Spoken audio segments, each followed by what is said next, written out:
ശങ്കരാചാര്യം ഭാഷ്യവന്ദേ പുനഃ ഈശ്വരോ വിരാക്കേലി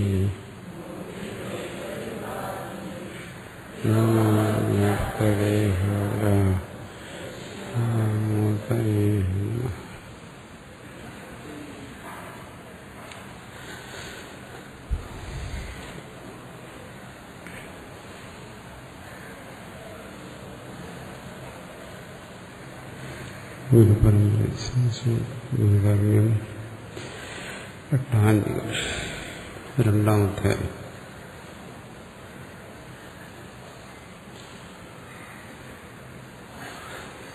एवं हि यतः पूर्वपक्षसिद्धान्ताख्यायिकारूपेण समर्प्यमानोऽर्थः श्रोधोचित्तस्य वशन् एति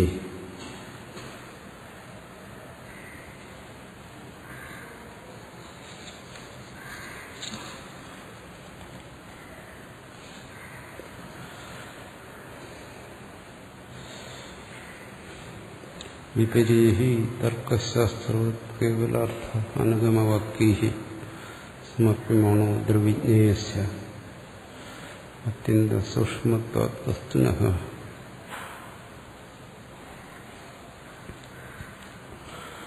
ഇവിടെ അടുത്ത അജാതശത്രു ഗാർഗ്യൻ അവരുടെ ഈ സംവാദം ശ്രുതി എന്തുകൊണ്ട് സ്വീകരിച്ചിരിക്കുന്നു? തത്വം അങ്ങ് പറഞ്ഞാൽ മതിയല്ലോ. അതിൻ്റെ ഇടയ്ക്ക് ഇത്തരം കഥകൾ കൊണ്ടുവരില്ല. കഥകൾ എന്നുള്ളതും ഇവിടെ എങ്ങനെ ഒരു വക്താവ് ഒരു ശ്രോതാവ്, ഒരു പൂർവപക്ഷം ഒരു സിദ്ധാന്തം. ഭാഷ്യകാരനും അതാ സ്വീകരിച്ചിരിക്കുന്നു. ഒരു ചോദ്യകർത്താവ് ഒരു സമാധാനം പറയുന്നതാണ്. ഇവിടെ അതിൽ തന്നെ അതിനൊരു കഥാരൂപത്തിലാക്കി. പൂർവപക്ഷ സിദ്ധാന്താഖ്യായിക എന്ന് പറഞ്ഞിരിക്കുന്നു. പൂർവപക്ഷവും സിദ്ധാന്തവും എന്നുള്ള രീതിയിലുള്ള ഈ കഥാകഥനം ഇതെന്തിനിങ്ങനെ പറയുന്നു എന്നാണ്.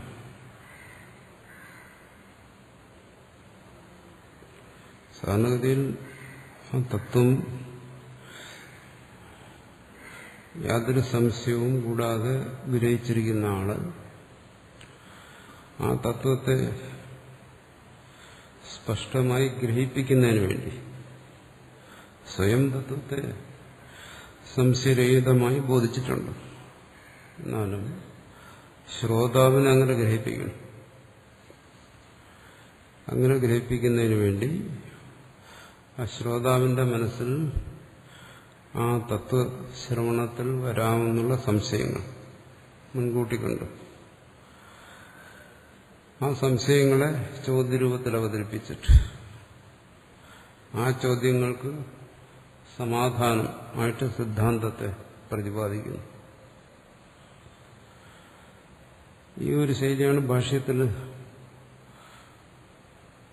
പൊതുവെ സ്വീകരിച്ചിരിക്കുന്നത്. എന്തുകൊണ്ടത്? കാരണം ശ്രുതിയും ആ ശൈലിയാണ് സ്വീകരിച്ചിരിക്കുന്നത്.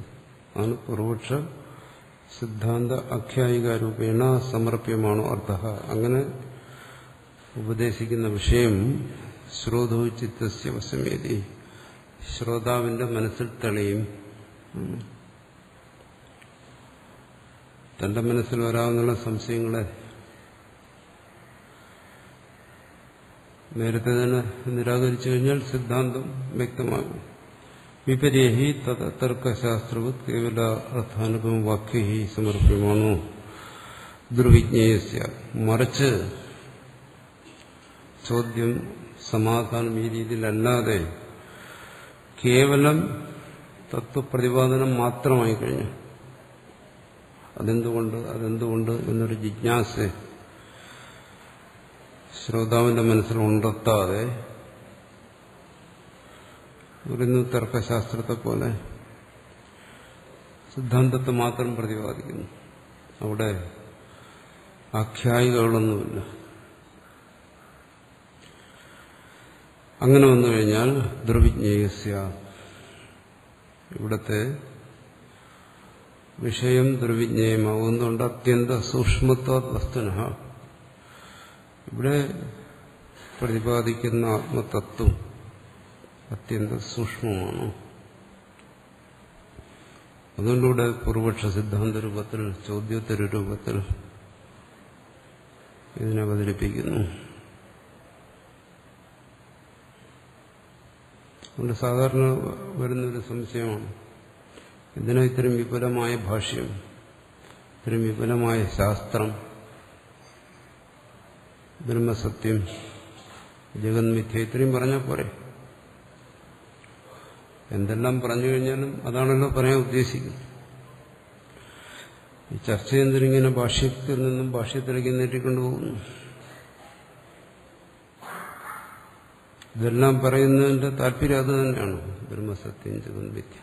പക്ഷേ അത്രയും കേട്ടുകഴിഞ്ഞാൽ കേൾക്കുന്നവന് വിപരീത ബുദ്ധി ഉണ്ടാകും. അതാണ് സംഭവിക്കുന്നത്. എന്താ പറയുന്നതിന്റെ താല്പര്യം? അത് ആ വക്താവിന്റെ വിവക്ഷയ്ക്കനുസരിച്ച് ഗ്രഹിക്കത്തില്ല. മറിച്ച് ആ ശ്രോതാവ് തന്റെ കൽപ്പനയ്ക്കും തന്റെ ഭാവനയ്ക്കും അനുസരിച്ച് ഗ്രഹിക്കും. അത് തന്റെ സംസ്കാരത്തിന് അധീനമായിരിക്കും. മറിച്ച് വക്താവിന്റെ താല്പര്യത്തിന് അധീനമാകണമെങ്കിൽ അവിടെ വിശദമായ ചർച്ച ആവശ്യമാണ്. കാരണം ഇവിടുത്തെ വിഷയം അത്യന്ത സൂക്ഷ്മമാണ്. തഥാ ചക്കാട്ടൊക്കെ ശ്രവണായാവി ബഹുപരിയോന ലഭ്യ ശൃണന്തോ വിബഹോയം ന വിദ്യുഹു ആശ്ചര്യോ വക്ത വിശ്രുതജ്ഞാത എന്നെല്ലാം അവിടെ പറഞ്ഞു.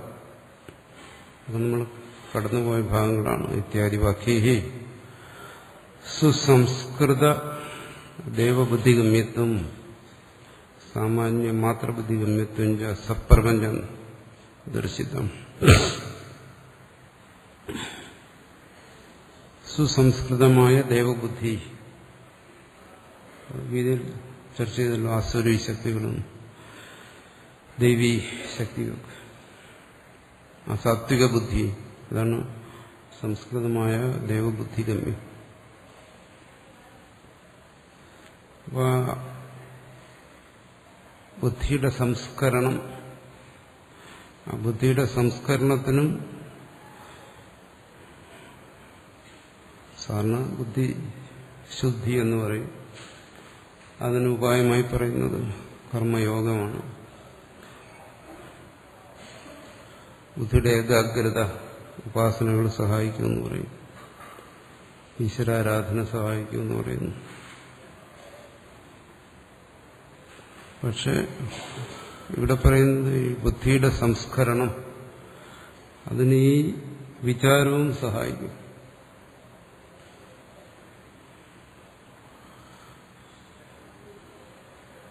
ഈ പൂർവപക്ഷ സിദ്ധാന്ത രൂപത്തിൽ ഈ തത്വത്തിന്റെ ആവർത്തിച്ചുള്ള മനനം, അത് ബുദ്ധിയിലുള്ള അജ്ഞാന സംശയ വിപരീത ദോഷങ്ങളെ അത് ക്രമേണ പരിഹരിക്കുന്നു. അങ്ങനെ ബുദ്ധി സംസ്കൃതമാകുന്നു. ബുദ്ധി സംസ്കാരത്തിന് വേണ്ടിയും ഈ ശ്രവണമനന രൂപത്തിലുള്ള അഭ്യാസം അത്യന്താപേക്ഷിതമാണ്. അത് ബുദ്ധിയെ സംസ്കരിക്കുന്നു എന്നാണ് ഇവിടെ പറയുന്നത്. കർമ്മയോഗം മാത്രമല്ല. അതുകൊണ്ട് ഇതിനുവേണ്ടി സമയം കളയുന്നത് വ്യർത്ഥമല്ല.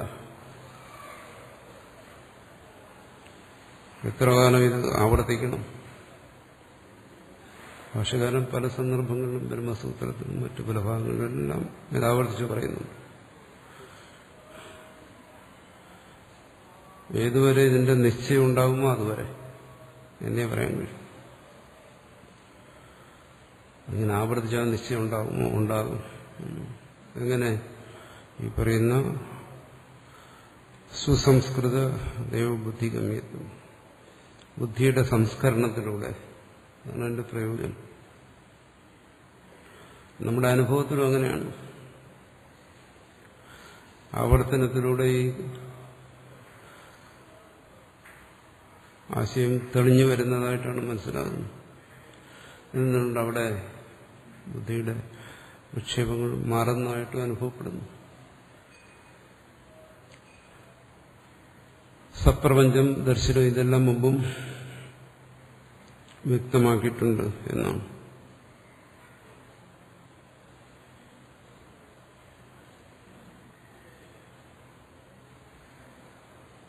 ആചാര്യവാൻ പുരുഷോ വേദ ആചാര്യേധ്യേവ വിദ്യ ഇത് ഛന്ദുക്കി. നമ്മളിവിടെ വിശദമായി ചർച്ച ചെയ്തതാണ് ഇതെല്ലാം. ആചാര്യൻ എന്ന് വെച്ചാൽ ഒരു വക്താവ്, ഇത് ഉപദേശിക്കുന്ന ആള്, ഇതിനെ വ്യക്തമാക്കി തരുന്ന ആള് കൂടിയേ തീരൂ.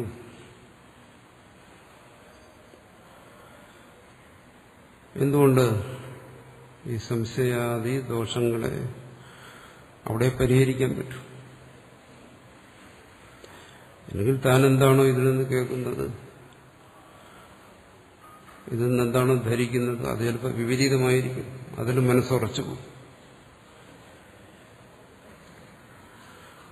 അങ്ങനെ വിശദീകരിക്കുമ്പോൾ അതിന് ഒരു വഴിയുള്ളൂ. എന്താണ്? ചോദ്യോത്തര രൂപത്തിൽ.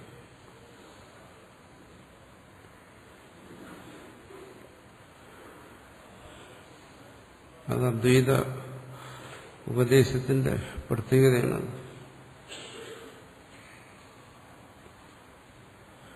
അത്യന്തം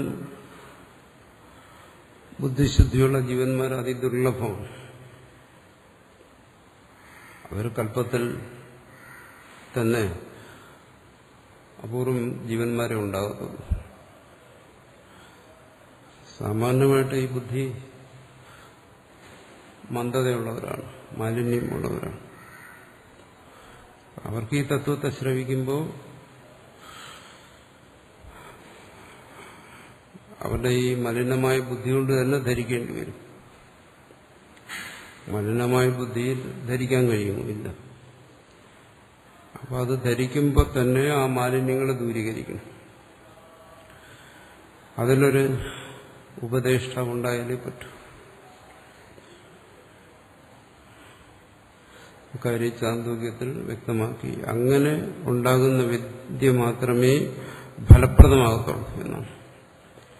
ഈ വിദ്യയ്ക്ക് ഒരു ഫലം വേണം.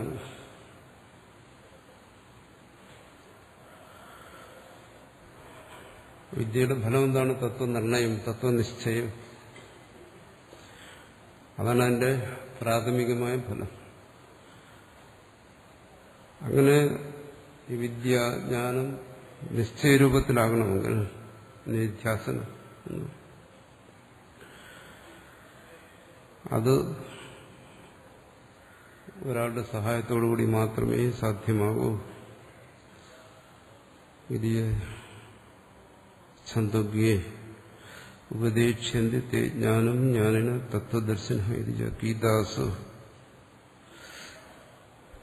ഗീതയിലും ഈ കാര്യം പറയുന്നുണ്ട്. ശ്രുതിയും സ്മൃതിയും രണ്ടിനെയും ഭാഷ്യകാരൻ ഇവിടെ പറയുകയാണ്. ജ്ഞാനത്തെ ഗ്രഹിച്ചവർ, സംശയരഹിതമായി ബോധിച്ചിരിക്കുന്നവർ, തത്വത്തെ ഗ്രഹിച്ചിരിക്കുന്നവർ ഇത് പരമ്പരയായി ഉപദേശിച്ചിരിക്കുന്നു. ഗീതയിൽ ആ പരമ്പരയെ കുറിച്ചും മറ്റും വിശദീകരിച്ചല്ലോ. ഇഹാവിച്ച ശാകല്യ യാജ്ഞവൽക്യ സംവാദേന അതിഗഹ്വരത്വം മഹത സംരംഭേണ ബ്രഹ്മണോ ഭക്ഷ്യതി. ഇവിടെയും ശാകല്യൻ യാജ്ഞവൽക്യ സംവാദം, ഇനി ധാരാളം സംവാദങ്ങൾ. യാജ്ഞവൽക്യ മൈത്രേയി സംവാദം, ജനക യാജ്ഞവൽക്യ സംവാദം, അജാതശത്രു ഗാർഗ്യ സംവാദം. ഈ സംവാദങ്ങളെല്ലാം ഇതാണ് പൂർവപക്ഷ സിദ്ധാന്തം. ഒരു ചോദ്യം, ഒരു സമാധാനം.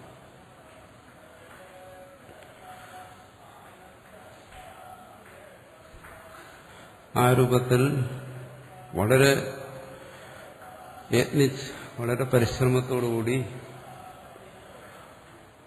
ഇവിടെ വ്യക്തമാക്കിയിരിക്കുന്നു.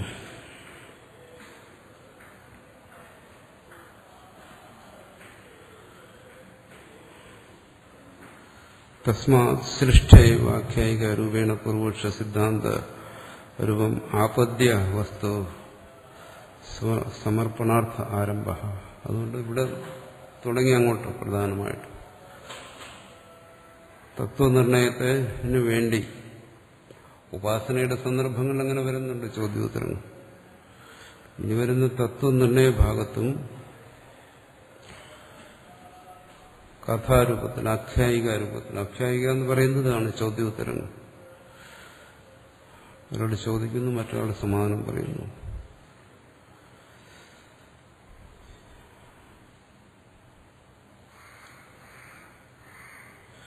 അവിടെയെല്ലാം പൂർവപക്ഷ സിദ്ധാന്തരൂപം ആപാദ്യ, പൂർവപക്ഷ സിദ്ധാന്താന്തരം.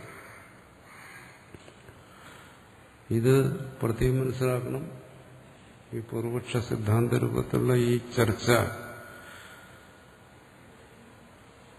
തത്വബോധത്തിന് വേണ്ടിയിട്ടാണ്.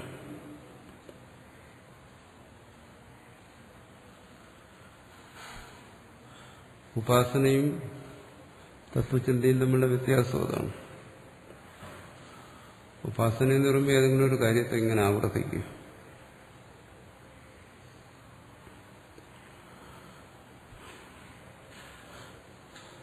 അത് തത്വനിർണയത്തിന് വേണ്ടിയിട്ടല്ല.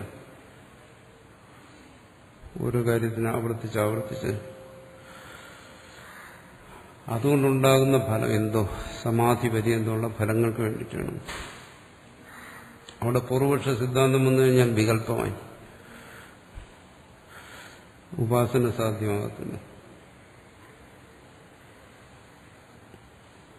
ഗുരു ഒരു മന്ത്രം പറഞ്ഞിട്ട് പറയുന്നത് നീ 1,00,000 തവണ ഇത് ജപിക്കുക എന്ന് പറഞ്ഞാൽ ഏത് തരത്തിലാണോ ഉപദേശിച്ചത് ആ തരത്തിൽ തന്നെ അതിനെ ആവർത്തിക്കുക. അവിടെ പൂർവപക്ഷ സിദ്ധാന്തമുണ്ടോ? ഇല്ല. അതൊരു പ്രത്യേക ഫലത്തിന് വേണ്ടി ഉപദേശിച്ചാണ്. അപ്പോൾ ആ അനുഷ്ഠാനം കൊണ്ട് ആ ഫലത്തെ ശ്രദ്ധിക്കുന്നു. ഒരാധ്യാത്മിക സാധന, അതും ഒരു ആധ്യാത്മിക സാധന. തത്വവിചാരം അങ്ങനെയാണ്.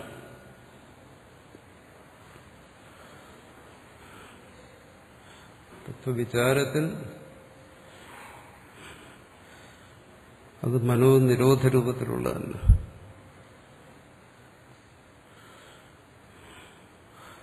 ബാക്കിയുള്ള എല്ലാ ഉപാസനകളും ഏതെങ്കിലും ഒരു തരത്തിൽ മനോനിരോധ രൂപത്തിലുള്ളതാണ്, വൃത്തി നിരോധ രൂപത്തിലുള്ളതാണ്. അങ്ങനെ ഭാഷ്യകാരൻ വൃത്തി നിരോധത്തെ നിഷേധിച്ചത്. വൃത്തി നിരോധ രൂപത്തിൽ വരുന്ന എല്ലാ ഉപാസനകളിൽ പെടും. കഴിഞ്ഞ ദിവസവും ഇതിന്റെ തുടക്കത്തിൽ ആ ഉപാസനയും തത്വജ്ഞാനവും തമ്മിലുള്ള വ്യത്യാസത്തെ പറഞ്ഞു. തത്വജ്ഞാനത്തിൽ അങ്ങനെയല്ല. പലരും അങ്ങനെ ഒരു തെറ്റിദ്ധാരണയുണ്ട്. തത്വചിന്ത അല്ലെങ്കിൽ തത്വവിചാരം എന്ന് പറയുമ്പോൾ മനസ്സൊക്കെ അവിടെ പ്രവർത്തിച്ചുകൊണ്ടിരിക്കുകയല്ലേ, മനസ്സവിടെ അടങ്ങുന്നില്ലല്ലോ. അപ്പൊ ഇങ്ങനെ ഇത് ചിന്തിച്ചും വിചാരിച്ചൊക്കെ ഇരുന്നു കഴിഞ്ഞാൽ എങ്ങനെയാ മോക്ഷം കിട്ടുന്നത്? അതിനുവേണ്ടി വൃത്തി നിരോധമല്ലേ വേണ്ടത്, ഉപാസനയല്ലേ വേണ്ടത് എന്ന് വീണ്ടും പറയും. ഉപാസന വേണ്ടതാണ്, പക്ഷെ അതിന്റെ ഫലം വേറെ, ഉപാസന മാർഗം വേറെ. അതിവിടെ നൂറുകണക്കിന് ഉപാസനകൾ പറഞ്ഞു.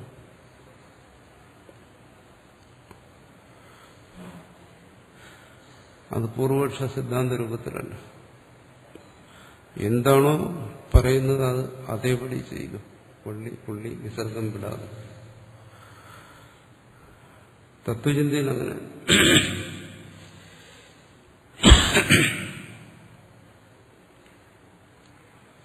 അവിടെ പൂർവപക്ഷ സിദ്ധാന്ത രൂപത്തിലുള്ള മാനസിക വ്യാപാരമാണ്. ഇതുകൊണ്ട് എന്താണ് ഉദ്ദേശിക്കുന്നത്? അജ്ഞാനനാശം.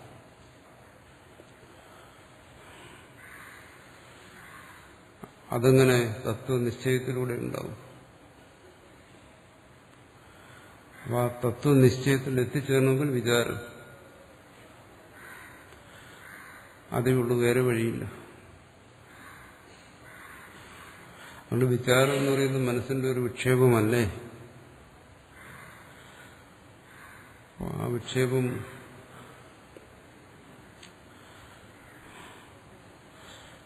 അതുകൊണ്ടെങ്ങനെ സമാധി ഉണ്ടാകും എന്ന് ചിലർ ചോദിക്കും.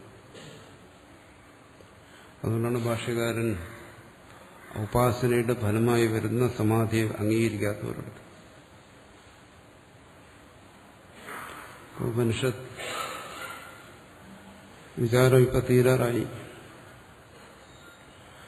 എവിടെയെങ്കിലും ഭാഷ്യകാരൻ അങ്ങനെ ഒരു സമാധിയെക്കുറിച്ച് പറഞ്ഞു?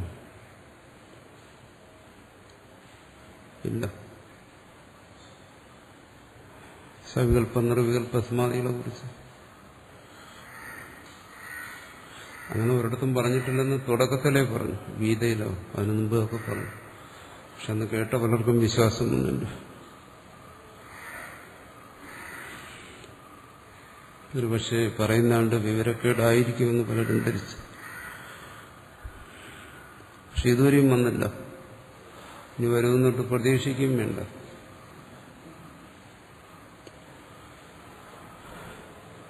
എന്തുകൊണ്ടത് രണ്ടും രണ്ടാണ്. ഇത് വിചാരം പൂർവപക്ഷ സിദ്ധാന്ത രൂപത്തിൽ തന്നെയാണ്. എന്താണ് അതിന്റെ ഫലം? ഇവിടെ പറഞ്ഞു തത്വനിർണയം.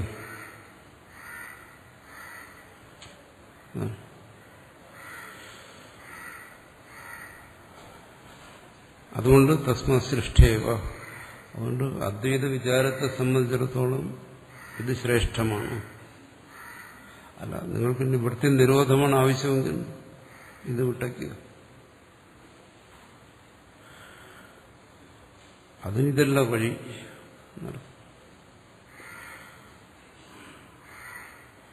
അതിന് അതിൻ്റെതായ അഭ്യാസം അതാണ് വേണ്ടത്.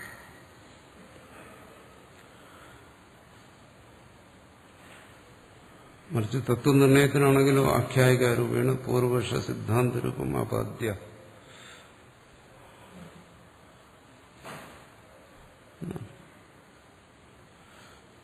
കഥാരൂപത്തില് പൂർവപക്ഷ സിദ്ധാന്ത രൂപത്തില് തത്വത്തെ പ്രതിപാദിക്കുന്നു, തത്വത്തെ മനനം ചെയ്യുന്നു.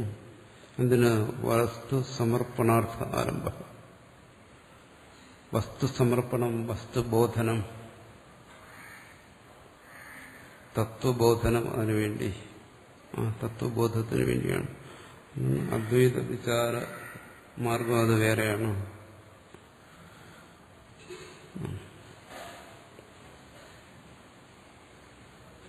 അതുകൊണ്ടാണ് വിചാരത്തിൽ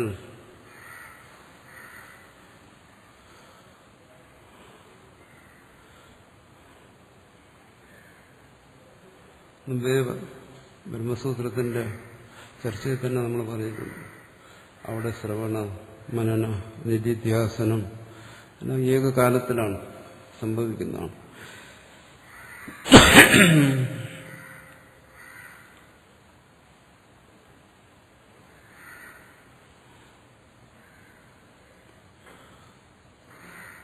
ശ്രവണം അതിന്റെ തുടർച്ചയായിട്ടാണ് മനനം, അതിന്റെ തുടർച്ചയായിട്ടാണ് നിധ്യാസനം.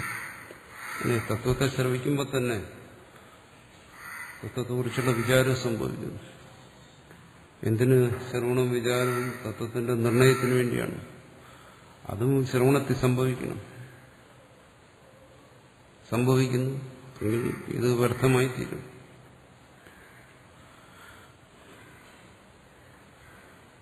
ഉപാസനകൾ അങ്ങനെയല്ല. ഗുരു പറയുന്നു പ്രണവം, നീ അതിനെ ധ്യാനിക്കുക. അപ്പോൾ ശ്രവണം അവിടെ തീർന്നു. പിന്നീട് പോയി മുറി അടച്ചിരുന്നു ഗുരു പറഞ്ഞതിന് ആവർത്തിക്കുക. ഒരു കാര്യം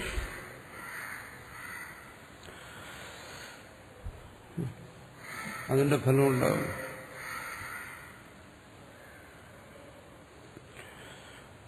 ഇവിടെ അങ്ങനെയല്ല. വസ്തുബോധനത്തിന് വേണ്ടിയിട്ടാണ് ഈ യത്നം പ്രയത്നം എന്നാണ്.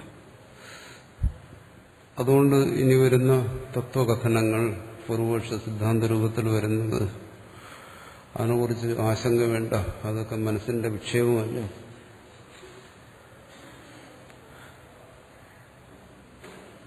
സമാധിയെക്കുറിച്ചുള്ള മിഥ്യാധാരണകളുള്ളവരാണ് വിക്ഷേപത്തെക്കുറിച്ച് സംസാരിക്കുന്നത് ഈ പറഞ്ഞ തരത്തിൽ. അദ്വൈത വിചാരം എന്ന് പറയുന്നതും എന്തോ നിർവികൽപ്പ സമാധിയാണ്. അത് തെറ്റിദ്ധരിച്ചിരിക്കുന്നവരാണ്. അതല്ല എന്നിവിടെ ഭാഷ്യകാരൻ വീണ്ടും വ്യക്തമാക്കുകയാണ്. ഇതാവശ്യമാണ് ഇവിടെ എന്നാണ്. മറ്റതാണ് ആവശ്യമെങ്കിൽ അതിന്റെ വഴിക്ക് എത്തിക്കണം.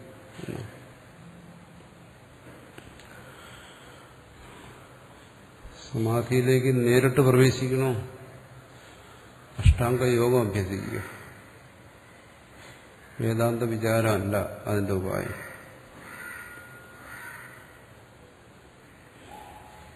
അത് അഭ്യസിക്കണമെങ്കിൽ,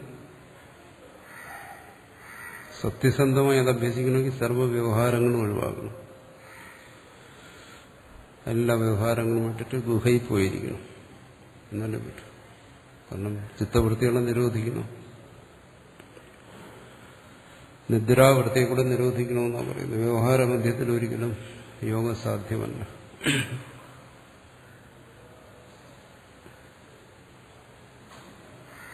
അല്ല, ഇന്നത്തെ യോഗം സാധ്യമാണ്. കൈയും കാലും ഒക്കെ വിളയ്ക്കുന്ന യോഗം അത് കൊള്ളാം. ഷുഗറും പ്രഷറും ഒക്കെ മാറാൻ കൊള്ളാം. അതിനു വേണ്ടിയിട്ടുള്ള യോഗമാണ്. അഷ്ടാംഗ യോഗത്തെക്കുറിച്ച് പറയുകയാണ്.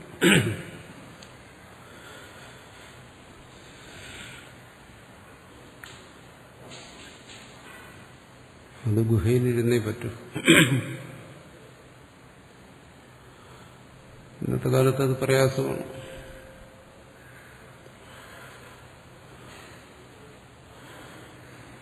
കാലം മാറിപ്പോയി. ഇന്ന് ഗുഹയിലിരുന്ന് ഒരു കാര്യവും ചെയ്യാൻ പറ്റത്തില്ല.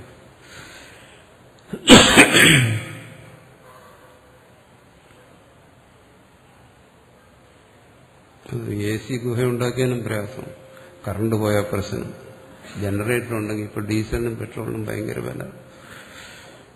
ഹിമാലയത്തിലൊക്കെ അങ്ങനെ പലരും ഗുഹകളുണ്ടാക്കി വെച്ച് അതിനകത്തിരുന്ന് പ്രാക്ടീസ് ചെയ്യുന്നുണ്ട്. പക്ഷെ പലപ്പോഴും പുറത്തിരുന്ന് വീശിക്കൊണ്ടിരിക്കുന്നതാണ്. എന്താ കാര്യം? അത് കറണ്ടില്ല.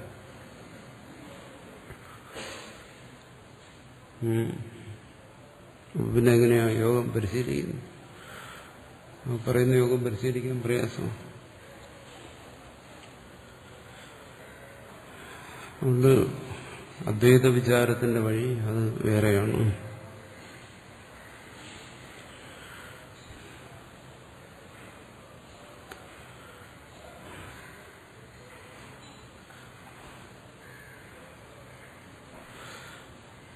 ഇനി എന്തിന് ഇത് പറയുന്നു?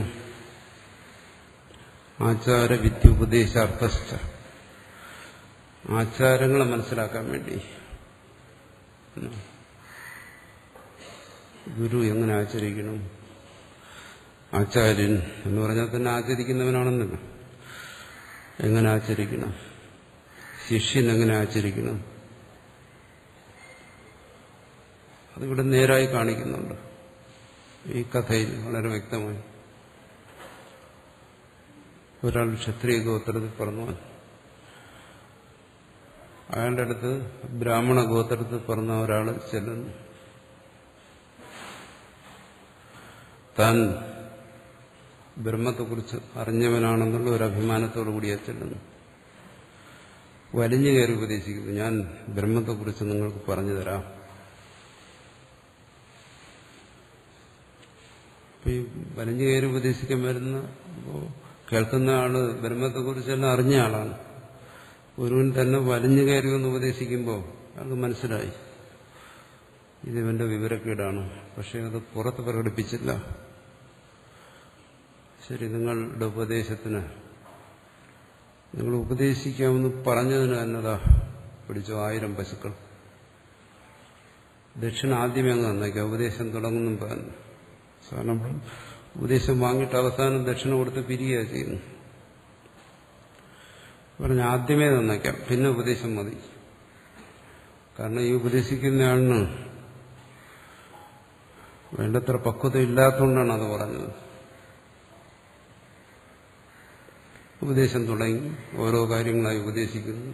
പറഞ്ഞ് നിങ്ങൾ ഈ പറഞ്ഞ കാര്യം ഈ പറയുന്നതെന്ന് വ്യക്തമായിട്ട് എനിക്കറിയാം. അങ്ങനെ പറഞ്ഞു പറഞ്ഞു അവസാനം ഇനി എന്തെങ്കിലും ഉപദേശിക്കാനുണ്ടോ? നിങ്ങൾ ഈ പറയുന്ന വിഷയം പൂർണ്ണമായില്ല. പറഞ്ഞു ഇനി എനിക്കൊന്നും പറയാനില്ല. ഇനിയും ഇതിൽ അവശേഷിക്കുന്നുണ്ടോ? അതുവരെ ശ്രോതാവായിരുന്നയാൾ പറയണുണ്ട്, ഇനിയുമുണ്ട്. നിങ്ങൾ ഉപദേശിച്ച വിദ്യ പൂർണ്ണമല്ല. ഇതാണ് ആഖ്യായിക. പക്ഷേ ഉപദേശിക്കാൻ വന്നയാള് മോശക്കാരനല്ല. അപ്പോൾ താൻ ആചാര്യനാണ്, ഗുരുവാണെന്നുള്ള അഭിമാനമൊക്കെ അവിടെ ഉപേക്ഷിച്ചു. അതുവരെ ശിഷ്യനായിരുന്ന ആളിനെ സാഷ്ടാംഗം പ്രണമിച്ച് ഗുരുവായെന്ന് സ്വീകരിച്ചു പറയണം, ഇനി അങ്ങ് എന്നെ ഉപദേശിക്കണം.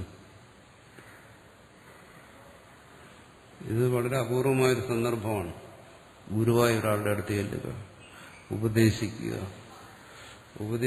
ഉപദേശിച്ച് അവസാനം ബോധ്യം വരിക തനിക്ക് അതിനുള്ള യോഗ്യതയില്ല ഉപദേശിക്കാൻ. എന്നിട്ട് ആ ശിഷ്യനെ സ്വയം ഗുരുവായി സ്വീകരിക്കുക.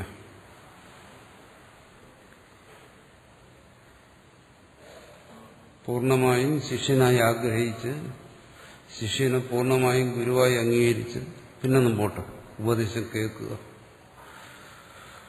എന്നിട്ട് ആ ജ്ഞാനത്തിന്റെ പൂർണ്ണത നേടുക. അവിടെ ആ ചെന്നയാണ് യാതൊരു ദുരഭിമാനവും ഉണ്ടായില്ല. ഇത്രയും കാലം ഞാൻ ഗുരുവായിരുന്നു, ഇനി എങ്ങനെ ശിഷ്യനാകും? അങ്ങനെ യാതൊരു ദുരഭിമാനവും ഉണ്ടായില്ല.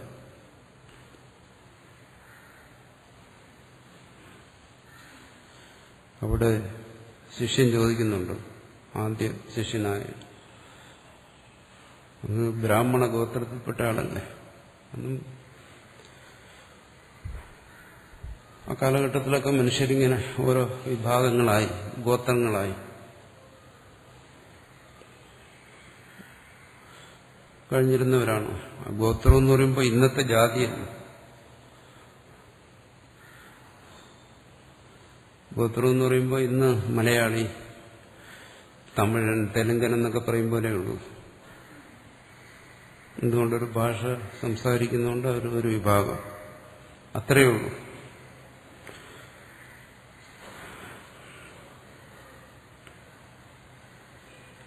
അതുപോലെ ബ്രാഹ്മണൻ, ക്ഷത്രിയൻ ഇങ്ങനെയുള്ള വിഭാഗങ്ങളായി സ്വീകരിച്ചിരുന്നു. ഈ ബ്രാഹ്മണർ എന്ന് പറയുന്നത് സാധാരണ എല്ലാവരും ഉപദേശിക്കുന്നവരാണല്ലോ, ഗുരുസ്ഥാനമുള്ളവരാണല്ലോ. അങ്ങനെ ഒരു ദുരഭിമാനമുള്ളവരാണല്ലോ. പരിഹാസ രൂപത്തിലാണ് പറയുന്നത്. ഇപ്പൊ എങ്ങനെ നിങ്ങൾക്ക് ശിഷ്യരാകാൻ പറ്റും? പക്ഷെ ഇവിടെ ഗാർഗ്യബ്രാഹ്മണന് അതിനൊരു മടിയുണ്ടായില്ല. അങ്ങനെ ഉള്ള ദുരഭിമാനമുള്ള ബ്രാഹ്മണർ കാണും. പക്ഷെ താൻ അങ്ങനെയുള്ള ആളല്ല. തന്റെ ബ്രാഹ്മണത്വം എന്ന് പറയുന്നത് അതാണ്, നിരഭിമാനമാണ്. ഗുരുവായി സ്വീകരിച്ചു. ഇതൊരു വലിയ ആചാരമാണ്. ഈ ആചാരത്തെ ശ്രുതി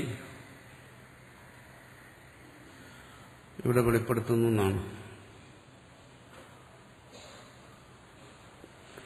ആചാര വിദ്യുപദേശാർത്ഥ. അതുകൊണ്ട് പറയുന്നത് എന്താണ്? എപ്പോഴും ശിഷ്യനാകാൻ തയ്യാറായിക്കൊള്ളുക. ഗുരുവായിക്കഴിഞ്ഞാൽ പിന്നെ വലിയ അപകടമാണ്. പിന്നെ ശിഷ്യനാകാൻ പറ്റത്തില്ല. ചെറുതായിരുന്ന എപ്പോഴും വലുതാകാം, വലുതായിക്കഴിഞ്ഞാൽ പിന്നെ ചെറുതാകാൻ പ്രയാസം. അങ്ങനൊരു വലിയൊരു തത്വത്തെ ഇവിടെ, അതാണ് ആചാരവിധി. അതിന് തയ്യാറാകണം. നമ്മുടെ എല്ലാ ഗ്രന്ഥങ്ങളിലും പറയുന്നുണ്ട്. ബാലാദവി സുഭാഷിതം, ശിശോരവി വിദ്യാഗ്രാഹ്യ.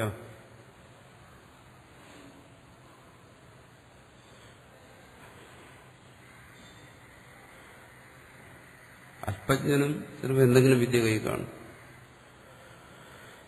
അതില്ലാത്തവൻ ജ്ഞാനിയാണെങ്കിൽ അവന് ആ വിദ്യ ഗ്രഹിക്കാം. ഇങ്ങനെയൊക്കെ പല സന്ദർഭങ്ങളിലും പറയുന്നുണ്ട്. അവരാചാരത്തെ പ്രദർശിപ്പിക്കുന്നതിന് വേണ്ടിയിട്ടാണത്. പക്ഷെ അങ്ങനെ പറയുന്നുണ്ടെങ്കിലും ഇവിടെ ഭാഷ്യകാരൻ ആ ഭാഷ്യത്തെ വ്യാഖ്യാനിച്ചവരൊന്നും ഈ ഞാൻ പറഞ്ഞ തരത്തിലുള്ള ആചാരത്തെ അല്ല ഇവിടെ കാണിക്കുന്നു.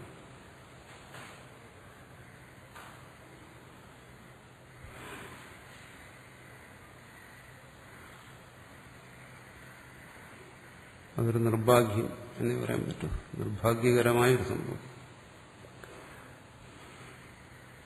ഭാഷ്യകാരന്റെ ഒറിജിനൽ സ്വഭാവം ഇവിടെയും കാണിച്ചു, തനി സ്വഭാവം. എന്താണ് അതിന്റെ അവസാന ഭാഗത്ത് ഭാഷ്യത്തിൽ തന്നെ വരുവാൻ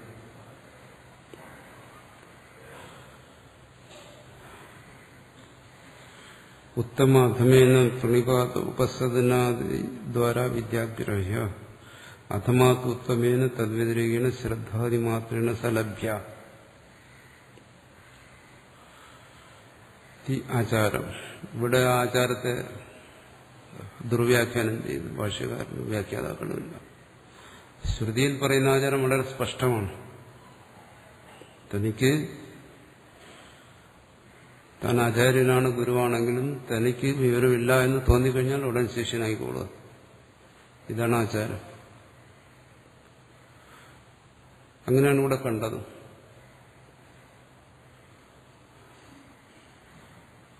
ബ്രാഹ്മണനായ ഗാർഗ്യൻ ക്ഷത്രിയനായ അജാതശത്രുവിന്റെ ശിഷ്യനായി. അതിന് യാതൊരു സങ്കോചവും ഉണ്ടായില്ല.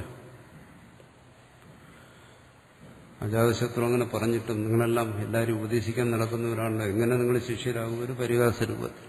എന്നിട്ടും യാതൊരു ബുദ്ധിമുട്ടും കൂടാതെ.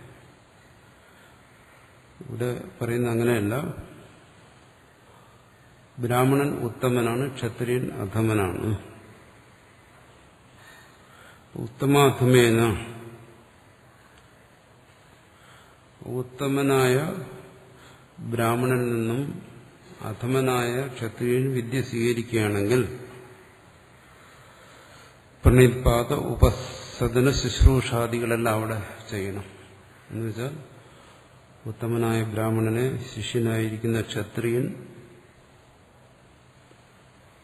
പ്രണിപാതം നമസ്കരിക്കണം, സാഷ്ടാംഗ നമസ്കാരം പോലെയുള്ള കാര്യങ്ങൾ, സേവാ ശുശ്രൂഷാദികൾ, ഉപസദനത്തിന് പറഞ്ഞിട്ടുള്ള നിയമങ്ങൾ, സമ്മിത്പാണിയായി പോവുക, ശുശ്രൂഷ, മറ്റു കാര്യങ്ങളെല്ലാം ചെയ്യണം. ഗുരുവിന് എന്തൊക്കെ ശുശ്രൂഷ ചെയ്യാമോ അതെല്ലാം ചെയ്യുക. അങ്ങനെ ചെയ്ത് വിദ്യ സ്വീകരിക്കണം. ബ്രാഹ്മണനിൽ നിന്ന് ക്ഷത്രിയൻ വിദ്യ സ്വീകരിക്കുകയാണെങ്കിൽ അധമാത്ത് ഉത്തമേന തദ്വ്യതിരേകേണ. ഇനി അധമനായ ക്ഷത്രിയനിൽ നിന്ന് കഷ്ടകാലത്തിന് ബ്രാഹ്മണൻ വിദ്യ സ്വീകരിക്കേണ്ടി വന്നാൽ തദ്വ്യതിരേകേണ. ഈ പറഞ്ഞ ഒരു കാര്യം ചെയ്യരുത്. ശുശ്രൂഷിക്കരുത്, നമസ്കരിക്കരുത്, യാതൊന്നും ചെയ്യരുത്. ശ്രദ്ധാദി മാത്രം, കേവലം ആ വിദ്യയിൽ ശ്രദ്ധ മാത്രം ഉണ്ടായിരുന്നാൽ മതി. മുമ്പ് ചെന്നാൽ വടി പോലെ നിൽക്കണം. എന്നിട്ട് എന്താ പറയാനുള്ള പറയുക. ഞാൻ എന്റെ വിദ്യയെ മാനിക്കുന്നു, പക്ഷെ നിന്നെ മാനിക്കുന്നില്ല. എന്തുകൊണ്ട്? നീ അധമനാണ്, ഞാൻ ശ്രേഷ്ഠനാണ്. സലഭ്യ ഇത്യാചാര പ്രകാരം ഈ ആചാരത്തെയാണ് ഇവിടെ ബോധിപ്പിക്കുന്നതെന്നാണ്. അപ്പൊ ഇവിടെ പോയി ആചാരം, ശ്രുതി പറഞ്ഞ ആചാരം എന്തോന്നു, വ്യാഖ്യാനത്തിൽ വന്ന ആചാരം എന്തോന്നു. ഇത് പറയാതിരിക്കാൻ പറ്റൂ? പറഞ്ഞു കഴിഞ്ഞാൽ നിങ്ങൾ എന്നെ വെറുതെ വിടുമോ? ഗളച്ഛേദം ചെയ്യത്തില്ല. പക്ഷെ പറയാതിരിക്കാനും പറ്റത്തില്ല. ഇവിടെ സ്പഷ്ടമായി എഴുതിയിരിക്കുകയാണ്. പക്ഷെ എന്താ ഇങ്ങനെ എഴുതിയത്? ഇങ്ങനെ ചില സ്മൃതികളിലുണ്ട്. ഇങ്ങനെയുള്ള ദുരഭിമാനികളായ വ്യക്തികൾ എഴുതിവെച്ച സ്മൃതികൾ, ആ സ്മൃതികളെ പ്രമാണമായി സ്വീകരിച്ചുകൊണ്ട് ആ സ്മൃതി ഇനി വരുന്ന ഭാഗത്ത് ഉദ്ധരിക്കുന്നുണ്ട്. ആ സ്മൃതിക്കനുസരിച്ച് ആ സ്മൃതികൾക്കനുസരിച്ച് ഇങ്ങനെയെല്ലാം വ്യാഖ്യാനിച്ചു. ആചാരം എന്ന് പറയുന്നത് ഇതാണ്. വ്യാഖ്യാതാവ് ഇങ്ങനെ വ്യാഖ്യാനിച്ച് എന്തുകൊണ്ട് ഭാഷ്യകാരൻ അത് വ്യക്തമായി പറഞ്ഞു കൊടുത്തു? ഒരു തമാശ മുമ്പ് പലയിടത്തും പറഞ്ഞിട്ടുള്ളതുപോലെ ഇവിടെയും പറയുന്നു. ബ്രാഹ്മണനായ ഗാർഗ്യനോട് ക്ഷത്രിയനായ അജാതശത്രു പറയുന്നു, ശരി, ഞാൻ അങ്ങക്ക് വിദ്യ ഉപദേശിക്കാം. ശ്രുതി പറയുന്നതല്ല, ഭാഷ്യകാരൻ പറയുന്നു. പക്ഷെ ഒരു കാര്യം, ഗുരു അങ്ങായിരിക്കും, ഞാൻ ശിഷ്യനായിരിക്കും. ഇത് ഉപദേശിക്കുന്ന ആത്മവിദ്യയാണ്. ആത്മവിദ്യ ഉപദേശിക്കുന്ന സന്ദർഭത്തിലാണിത് പറയുന്നത്. കേൾക്കുന്നവൻ ബ്രാഹ്മണ ഗോത്രത്തിൽ പിറന്നതുകൊണ്ട് നീ ഗുരുവായിരിക്കണം, അങ്ങ് ഗുരുവായിരിക്കണം. ഉപദേശിക്കുന്നയാള് ഞാൻ ക്ഷത്രിയനായതുകൊണ്ട് ഞാൻ ശിഷ്യനായിരുന്നോളാം. ഇതെങ്ങനെ ശരിയാവും? ഗുരു ശിഷ്യ എന്ന് പറയുന്ന ആ സങ്കല്പം ഇതുമായിട്ട് എങ്ങനെ യോജിക്കും? ഗുരു എന്ന് പറഞ്ഞാൽ അന്ധകാരത്തെ ഇല്ലാതാക്കുന്ന ആളാണ്. ശിഷ്യനെന്ന് പറഞ്ഞാൽ ശമ ദമാദി ഷഡ്ഗുണസമ്പന്നനാണ്, ജിജ്ഞാസുവാണ്. ഇതൊക്കെ എങ്ങനെ ഇവിടെ യോജിക്കുന്നു? ഇങ്ങനെയൊക്കെ വ്യാഖ്യാനിച്ച ആളാണ്. ശിഷ്യന്റെ യോഗ്യതയും ഗുരുവിന്റെ യോഗ്യതയും ഇതൊക്കെ പലതവണ പറഞ്ഞ ആളാണ്. ജാതിയുടെ കാര്യം വന്നപ്പോഴത്തേക്ക് അതെല്ലാം മറന്നുപോയി. ഉപദേശിക്കുന്ന ആള് ശിഷ്യനും കേൾക്കുന്ന ആള് ഗുരുവുമായി. എന്തുകൊണ്ട്? ജാതി വ്യത്യാസമുണ്ട്.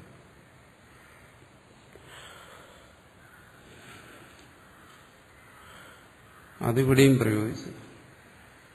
ആ ആചാരം എല്ലാവരും ശീലിച്ചോളണമെന്ന് എഴുതി വച്ചിരിക്കുന്നതുകൊണ്ടാണ് ഇന്നും ഈ ആശ്രമങ്ങളിലും, ഈ ആശ്രമമല്ല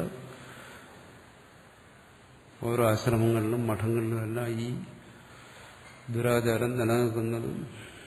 ഭാഷ്യക്കാർ എഴുതി വെച്ചല്ലേ, ശിഷ്യന്മാർക്കത് പാലിച്ചല്ലേ പറ്റൂ. 16 ഉത്തരവാദി എഴുതി വെച്ച ആളല്ലേ. ഇന്നത് ആചരിക്കുന്നവരെ പറഞ്ഞിട്ട് കാര്യമുണ്ടോ? ഗുരു അങ്ങനെ രേഖപ്പെടുത്തി വെച്ചു കഴിഞ്ഞാൽ പരമ്പരയ്ക്ക് അത് സ്വീകരിക്കേണ്ടി വരും. എന്നാലും ഇന്ന് തിരിച്ചറിവുള്ളവർ, വിവേകമുള്ളവർ അതിൽ നിന്ന് മാറി വരുന്നുണ്ട്. ഇതിന്റെ ബാക്കി അവസാനം വരും. തൽക്കാലം ഇത്ര ഇരിക്കട്ടെ.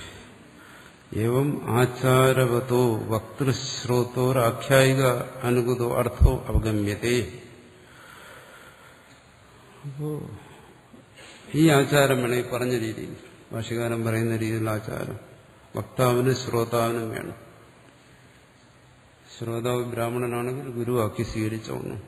വക്താവ് ക്ഷത്രിയനാണെങ്കിൽ ഉപദേശിക്കുമ്പോൾ ശിഷ്യനങ്ങ് സ്വയം കരുതിക്കോണം. അത് ഈ ആഖ്യായിൽ നിന്ന് മനസ്സിലാക്കണം. കേവല തർക്ക ബുദ്ധി നിഷേധാർത്ഥ ആഖ്യായിക. ആചാരം കഴിഞ്ഞു. ഇനി അടുത്ത കാര്യത്തെക്കുറിച്ച് പറയുന്നു. ഇങ്ങനെ ഒരു കഥ, ബാക്കി പറയുന്നതൊക്കെ ശരിയാണ്. ഈ ഒരു വിഷയത്തിലേക്ക് വരുമ്പോൾ മാത്രമാണ് ആള് സ്ലിപ്പായി പോകുന്നു. ജാതി എന്നുള്ള ഒരു കാര്യത്തിലേക്ക് വരുമ്പോൾ വിട്ടുപോകും. അവിടെ മേൽക്കോയ്മയെ സ്ഥാപിക്കാൻ വേണ്ടി ശ്രമിക്കും.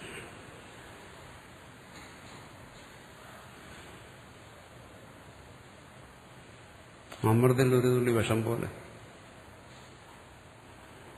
അതിനെ ദുരുപയോഗപ്പെടുത്തുന്നു. കേവല തർക്ക ബുദ്ധി നിഷേധാർത്ഥ ആഖ്യായിക. കഥയ്ക്ക് മറ്റൊരു പ്രയോജനമുണ്ട്. എന്താണ്? കേവല തർക്ക ബുദ്ധിയിലൂടെ ഇത് സാധ്യമല്ല. നിഷാതർക്കേണ മതിരാപനീയ, ഇതെല്ലാം നമ്മൾ ചർച്ച ചെയ്തതാണ്. എന്ന തർക്കശാസ്ത്ര ദഗ്ധായ ഇത് ശ്രുതി സ്മൃതിഭ്യ. തർക്കശാസ്ത്രത്തിലുള്ള വൈദഗ്ധ്യം കൊണ്ട് മാത്രം ഇത് സാധ്യമല്ല. ശ്രദ്ധാച ബ്രഹ്മവിജ്ഞാനെ പരമസാധനം ആഖ്യായിക. അത് ശരിയാണ്. ബ്രഹ്മവിജ്ഞാനത്തിൽ അത്യധികമായ ശ്രദ്ധ വേണം.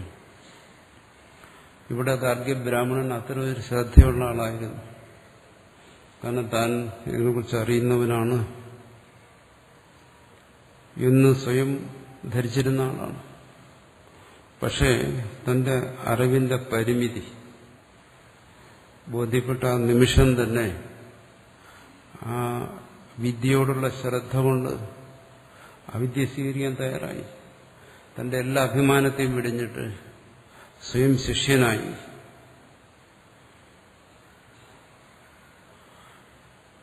ഇവിടെ ഭഗവത്ഗീതയിൽ അർജുനൻ ഭഗവാനോട് പറയുന്നു, സാധിമാം ത്വം പ്രപന്നം, ഞാൻ അങ്ങയെ പൂർണ്ണമായും ആശ്രയിച്ചിരിക്കുന്നു, എന്നെ ഉപദേശിച്ചാലും. അങ്ങനെ എന്നോട് പറയുന്നുണ്ട്. അതേ ഭാഷ ഉപയോഗിച്ച് തന്നെ പറയുന്നു ഇവിടെ. ഗാർഗ്യൻ അജാതശത്രുവിനോട്, അല്ല അയാൾ ക്ഷത്രിയനാണോ ബ്രാഹ്മണനാണോ എന്നുള്ള ഒരു വിചാരമില്ല അവിടെ. ഞാൻ അങ്ങയെ പൂർണ്ണമായും ആശ്രയിക്കുന്നു. മാത്രമല്ല സാഷ്ടാംഗം നമസ്കരിക്കുകയും ചെയ്യുന്നുണ്ട്. അതെന്തുകൊണ്ടാ ശ്രദ്ധ? വിദ്യയോടുള്ള ശ്രദ്ധയുള്ളതുകൊണ്ട് അത് ചെയ്യുന്നു. പക്ഷെ ഭാഷ്യകാരതൊന്നും കണ്ടിട്ടില്ല. തഥാ ഹി ഗാർഗ്യ അജാതശത്രു അതീവ ശ്രദ്ധാലുതാദൃശ്യതി ആഖ്യായിക. അതുകൊണ്ട് ഗാർഗ്യനിലും അജാതശത്രുവിലും അതീവമായ ശ്രദ്ധയുണ്ട്. അത് ശരിയാണ്. അതാ ശ്രദ്ധ ഗാർഗ്യബ്രാഹ്മണനിലാണ് കൂടുതലുള്ളത്. കാരണം സ്വയം ആചാര്യസ്ഥാനത്ത് ഇരുന്നിട്ട് ഒരു നിമിഷം കൊണ്ട് ശിഷ്യനാകുക എന്ന് പറയുന്നത് ആ വിദ്യയിൽ അത്രയും ശ്രദ്ധയുള്ളവനെ സാധ്യമാകും. ശ്രദ്ധാവാൻ ലഭ്യതേ ജ്ഞാനവിധിച്ച സ്മൃതി ഗീതയിലും പറയുന്നുണ്ട്. ശ്രദ്ധാവാൻ ലഭ്യതേ ജ്ഞാനവിധിച്ച സ്മൃതി. സ്മൃതി എന്ന് പറയുന്നതിനാണ് ഗീത. ഗീതയെ ഭാഷകാരൻ സ്മൃതിയിലെ പെടുത്തിയിട്ടുള്ളത്. ഞാൻ ഗീത നമ്മളവിടെ ചർച്ച ചെയ്തപ്പോൾ അവിടെ പറഞ്ഞതാണ്. ഇത് ശ്രീമദ് ഭഗവത്ഗീത ഉപനിഷത്സു എന്നെല്ലാം പറയുന്നുണ്ടെങ്കിലും ഉപനിഷത്ത് എന്നുള്ള ശബ്ദം കൊണ്ട് ഗീതയെ വിശേഷിപ്പിക്കുന്നുണ്ടെങ്കിലും ശാസ്ത്രീയമായ ചർച്ചയിൽ ഗീത സ്മൃതിയാണ്, വേദമല്ല. അപൗരുഷേയം എന്ന് കണക്കാക്കുന്ന വേദത്തിന്റെ ഭാഗത്ത് അതിനെപ്പെടുത്തിയിട്ടില്ല. ഇവിടെ അത് ഭാഷ്യകാരൻ എടുത്തു പറയുന്നു. ഗീതാ സ്മൃതി ഇത് പല ഭാഗത്തും വന്നിട്ടുണ്ട്, ഇവിടെയും പറയുന്നുണ്ട്. പിന്നെ എന്തുകൊണ്ട് ഉപനിഷത്തെന്ന് പറഞ്ഞു? അതവിടെ പറഞ്ഞിട്ടുണ്ട്.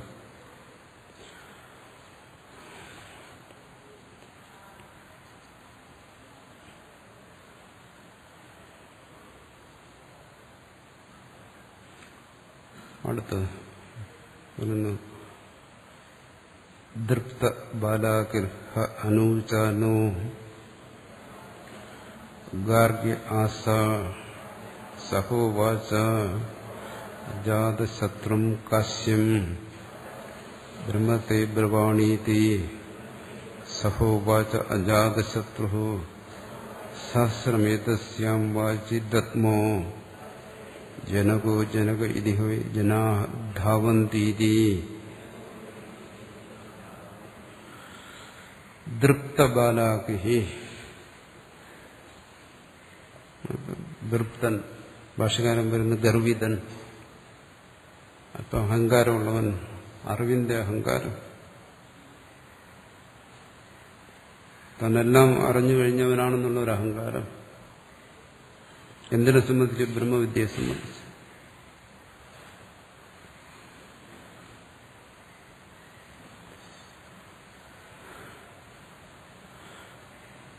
ഈ ഗർവം, അഹങ്കാരം എന്ന് പറയുന്നതും തെറ്റിദ്ധരിക്കാൻ പാടില്ല. തത്വത്തെ അറിഞ്ഞു കഴിഞ്ഞവന് അപ്പൊ അറിഞ്ഞവനും തോന്നത്തില്ലേ? അത് സംശയം തോന്നാം. അറിഞ്ഞു എന്ന് തോന്നിക്കഴിഞ്ഞാൽ അത് അഭിമാനമാണെങ്കിൽ അറിഞ്ഞവന് പിന്നെ അറിഞ്ഞു എന്ന് തോന്നത്തില്ല. എന്തായിരിക്കും പിന്നെ തോന്നുന്നു? അറിഞ്ഞില്ലെന്ന് തോന്നുന്നു. ചോദിച്ചൂടെ അങ്ങനെ ഒരു സംശയം? തത്വത്തെ ഗ്രഹിച്ചവന് തത്വത്തെ ഗ്രഹിച്ചു എന്ന് ബോധ്യം വന്നാൽ അതൊരു ബോധം നിശ്ചയമാണല്ലോ. അത് അഹങ്കാരമാണെങ്കിൽ തത്വം ബോധിച്ചവൻ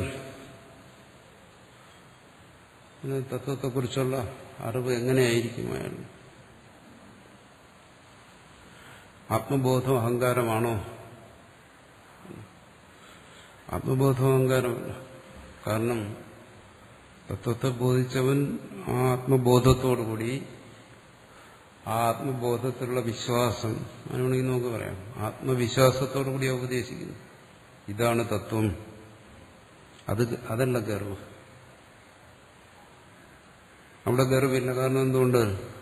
അവിടെ സ്വയം അഹന്തയെ നിഷേധിച്ച് തത്വത്തെ ബോധിപ്പിക്കുകയാണ്. താനിവിടെ പ്രതിപാദിക്കുന്നത് അഹന്തയെക്കുറിച്ചല്ല, അഹന്തയ്ക്കും ആധാരമായിരിക്കുന്ന തത്വത്തെക്കുറിച്ചാണെന്നാണ്. അതുകൊണ്ടല്ലേ അഹം ബ്രഹ്മാസ്മി അഹങ്കാരമല്ല എന്ന് പറയുന്നു. പക്ഷെ ആ തത്വത്തെ ഗ്രഹിക്കാതെ കേവലം അഹങ്കാരത്തെ ഗ്രഹിച്ചു, അല്ലെങ്കിൽ അഹങ്കാര സംബന്ധിയായ കാര്യങ്ങളെ ഗ്രഹിച്ചിട്ട് തത്വത്തെ ഗ്രഹിച്ചതായി ഭ്രമിച്ച് ഉപദേശിക്കുമ്പോഴാണ് അത് ഗർവം.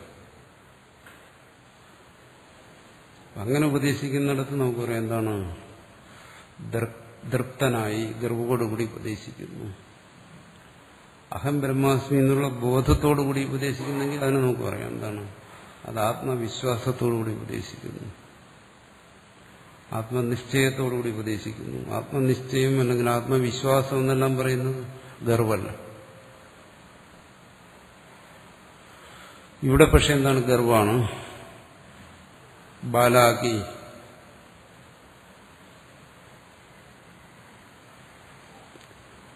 ബലാക എന്ന് പറയുന്ന അമ്മയുടെ മകൻ, അതുകൊണ്ട് ബാലാകി എന്നും പേര് വന്നു.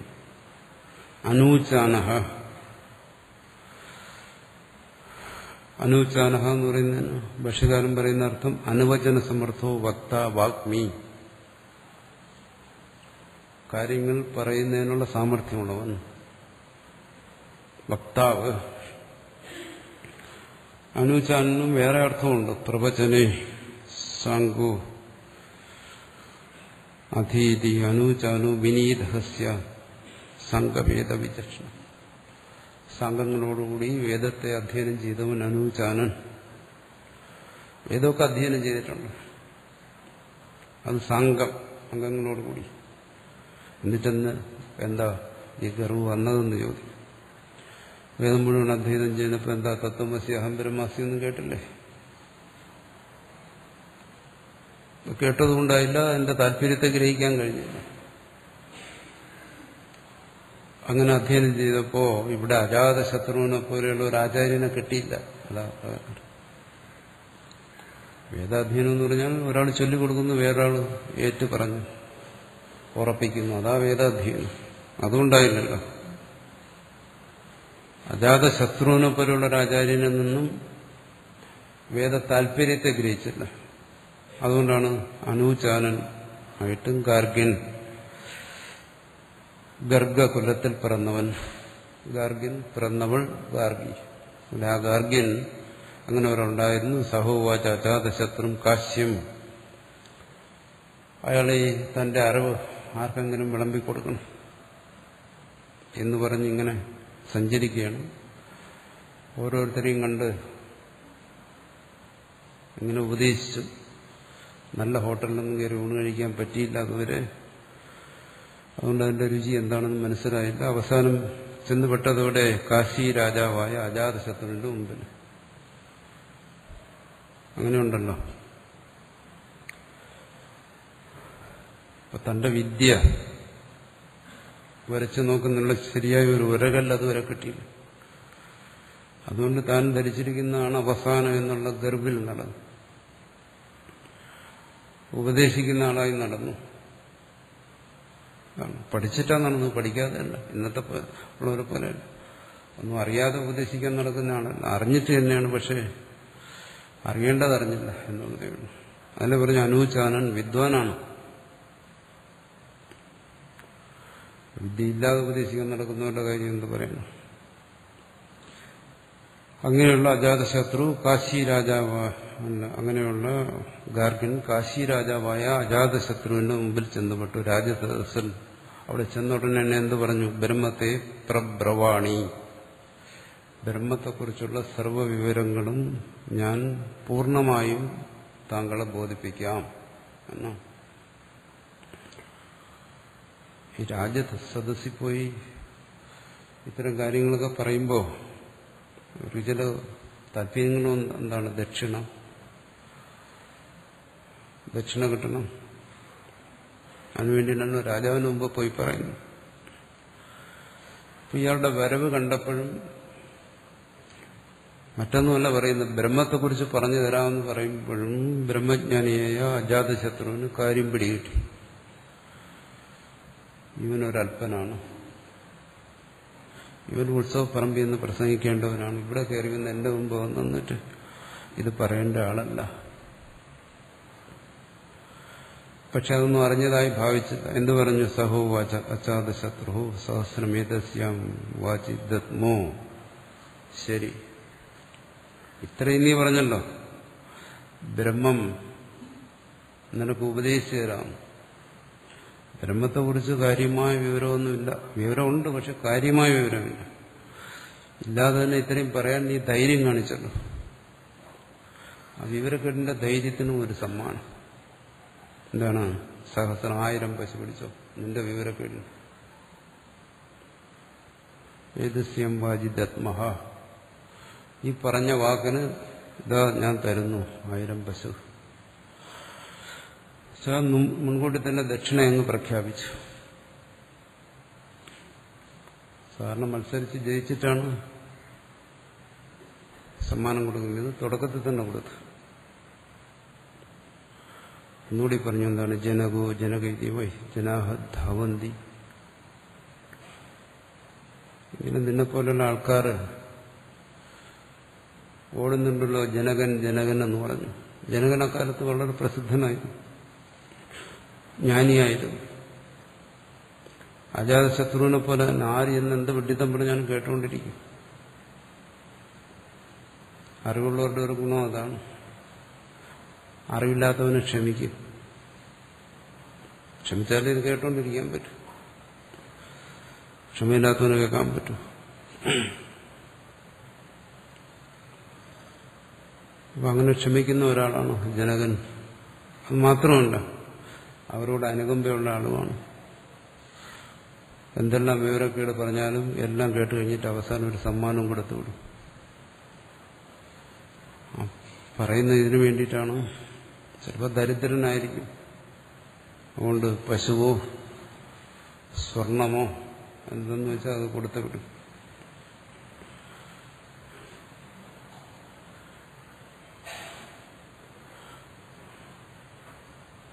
അപ്പോ ഇന്നും ഉണ്ടങ്ങനെ ആൾക്കാർ. ഇന്ന ആശ്രമത്തിൽ ചെന്നാൽ കൂടുതൽ ദക്ഷിണ കിട്ടുമെന്നറിഞ്ഞു അവിടേക്ക് പോകും. പാവങ്ങളാണ്, ദരിദ്രരാണ്. അവിടെ ചെന്നു കഴിഞ്ഞാൽ എന്ത് ചെയ്യും? ഒരു പാവമല്ലേ, സാധുവല്ലേ, എന്തെങ്കിലും ദക്ഷിണ വഴിയാത്രയ്ക്ക് കൊടുത്തുവിടും. അവിടുന്ന് പുറത്തിറങ്ങി പറയും, ഇതൊക്കെയാണോ ആശ്രമം? ഇതൊക്കെ വലിയ ബിസിനസ് സ്ഥാപനങ്ങളല്ലേ, ഇവിടെ കഴിയുന്നവരാണോ സന്യാസിമാർ? ഞങ്ങളല്ലേ യഥാർത്ഥ സന്യാസിമാർ? ഇത് പറഞ്ഞിട്ട് അടുത്ത സ്ഥലത്തേക്കും പോകും. ഇത് പണ്ടും ഉണ്ടായിരുന്നു ഇങ്ങനെയുള്ള ആൾക്കാർ.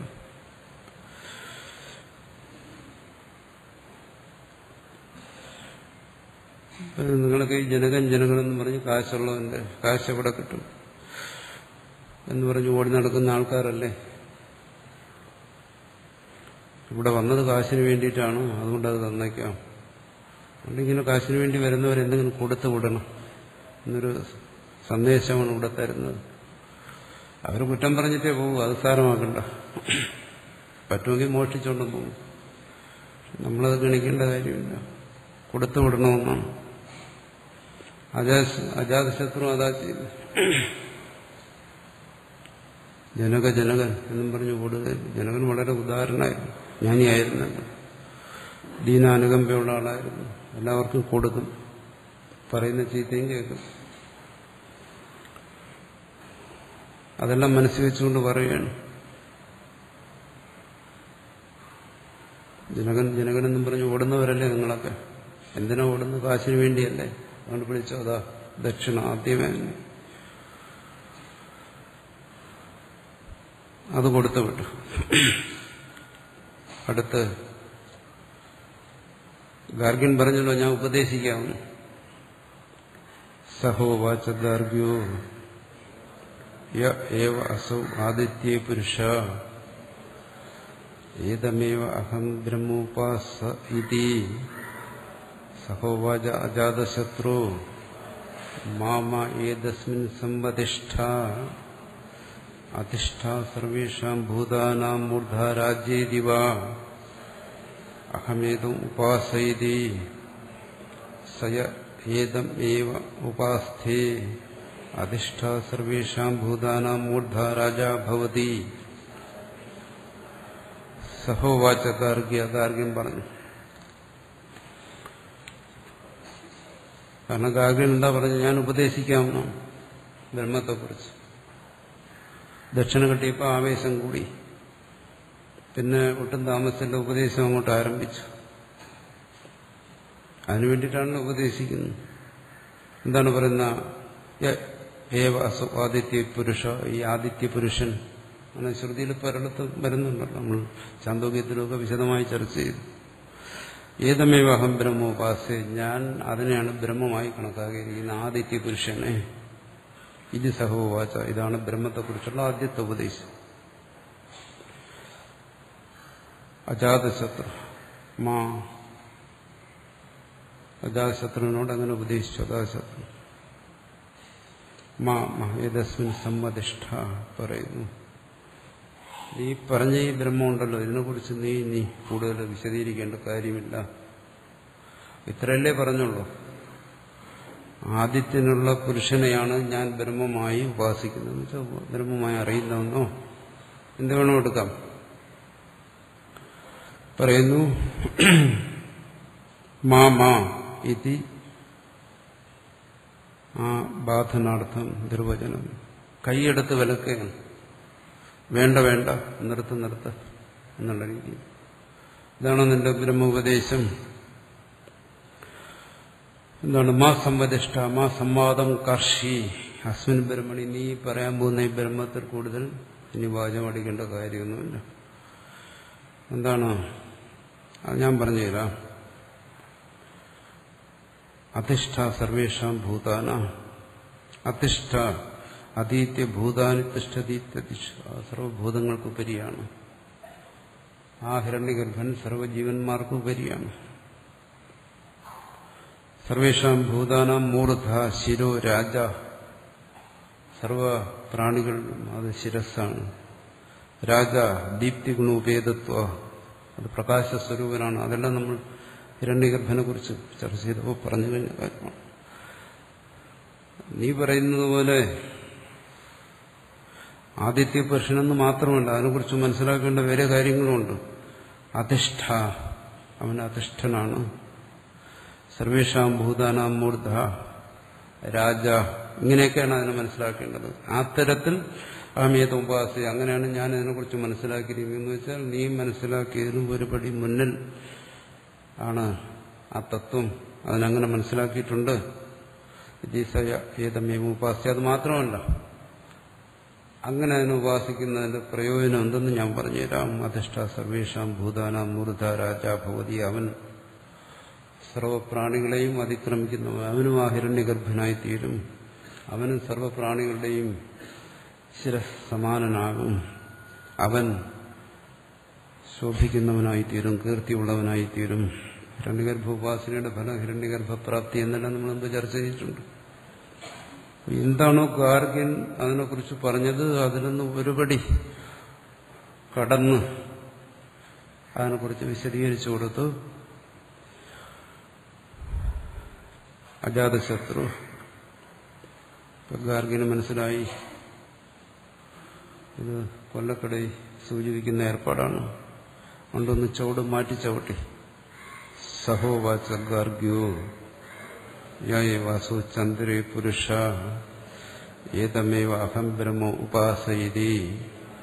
സഹോവാച അജാതശത്രു മാമ ഏതസ്മിൻ സംവദിഷ്ഠ ബൃഹൻ പാണ്ഡരവാസ സോമോ രാജേരിവാഹമേതമുപാസേ.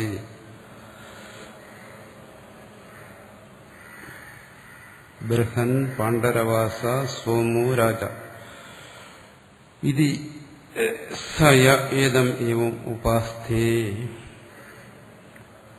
അഹരഹർഹ സുതപ്രസൂത്തോ ഭവതി നസ്യ അന്നം ക്ഷിയതേ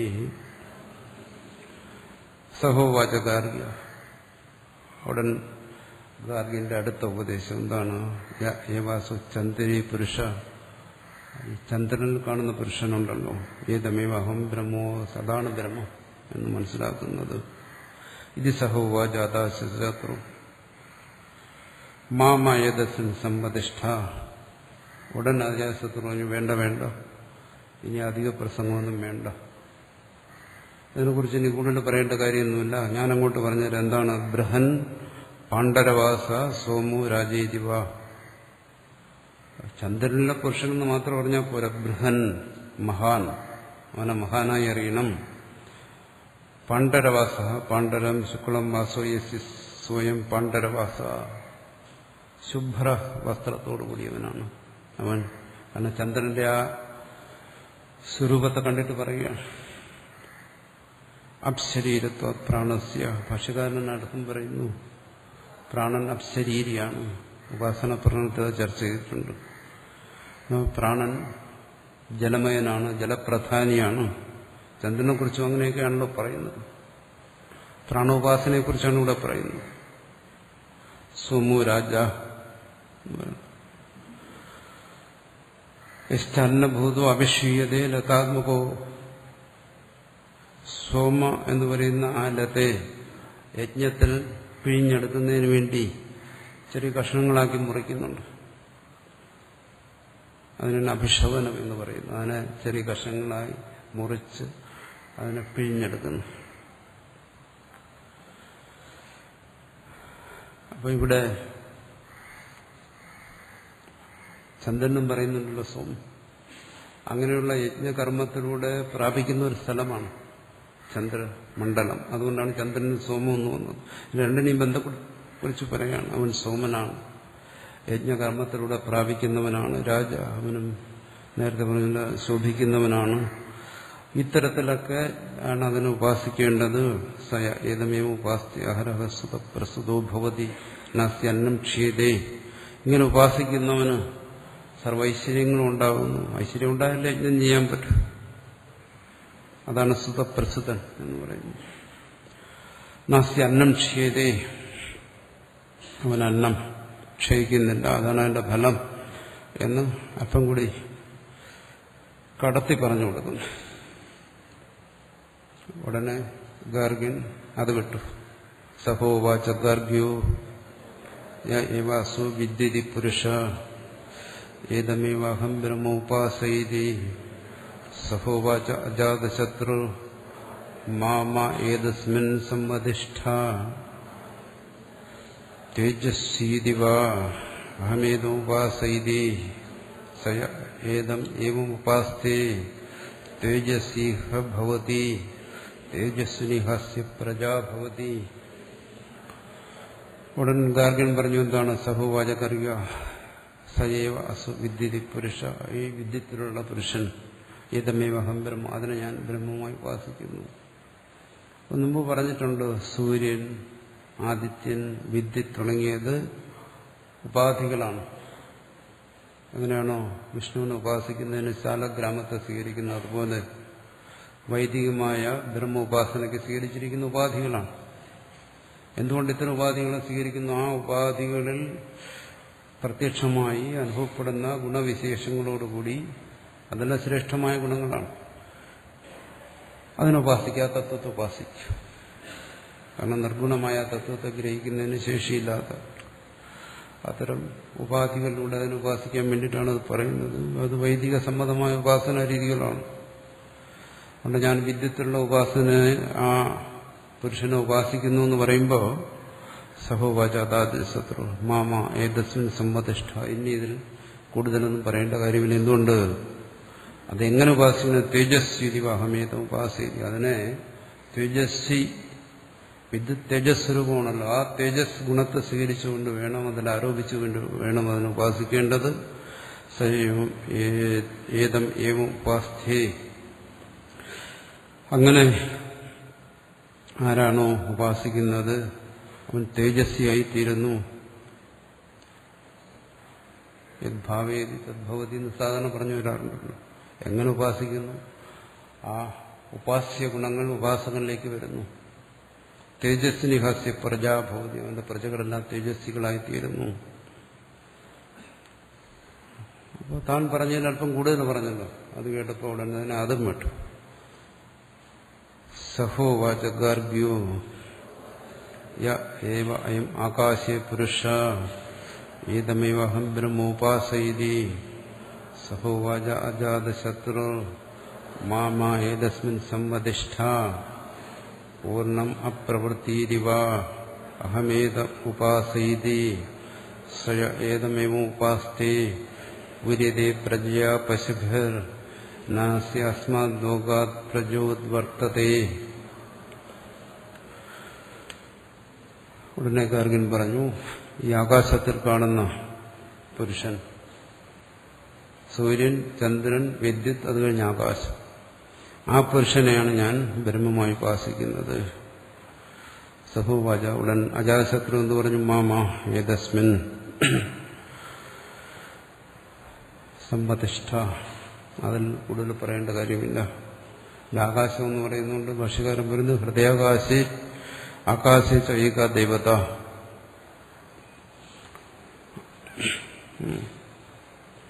രണ്ടിടത്തും ഒരു ദേവതയാണ്. ആ ദേവതയെ ഉപാസിക്കുന്നതെന്നാണ്. പൂർണ്ണം അപ്രവൃത്തി വിശേഷണം അതിനെ കൊടുത്തിരിക്കുന്നു. പൂരിതേ പ്രജയ പശുഖർ അപ്രവൃത്തർ വിശേഷണ ഫലം. അത് പൂർണ്ണമാണ്, നാശമില്ലാത്തതാണ്. അങ്ങനെ ഉപാസിച്ചു കഴിഞ്ഞാൽ എന്താണ് പറയുന്നു? അങ്ങനെ ഉപാസിക്കണം. ആകാശത്തിലെ പുരുഷനെന്ന് പറഞ്ഞ് ഉപാസിച്ചാൽ പോലെ അത് പൂർണ്ണനും നാശമില്ലാത്തവനാണ് എന്ന് ഉപാസിച്ചു കഴിഞ്ഞാൽ എന്ത് ഫലം ഉണ്ടാകുന്നു?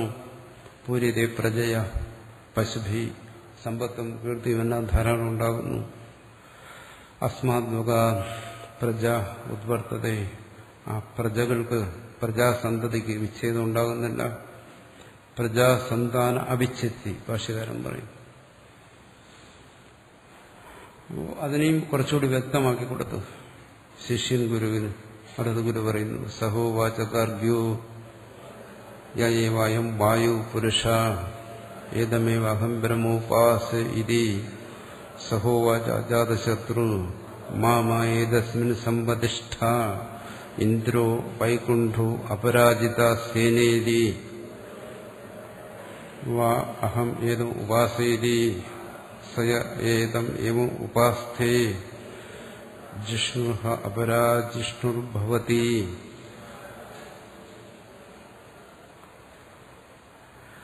അന്യതസ്ത്യ ജായി. ഉടൻ ഗാർഗ്യൻ പറയുന്നു, സയേവായം വായു പുരുഷ, ഈ വായുവിലുള്ള പുരുഷൻ, സൂര്യൻ, ആദിത്യൻ, വിദ്യുത്, ആകാശം, ഇതെല്ലാം കഴിഞ്ഞടുത്ത് പറയുന്നു വായുവിലുള്ള പുരുഷൻ, അതിനെ ഞാൻ ബ്രഹ്മമായി ഉപാസിക്കുന്നു. ഉടൻ അജാതശത്രു പറഞ്ഞു, വേണ്ട, ഇനി അതിനെക്കുറിച്ചൊന്നും പറയേണ്ട കാര്യമില്ല. എന്താണ്, എങ്ങനെ ഉപാസിക്കേണ്ടത്? ഇന്ദ്രോ,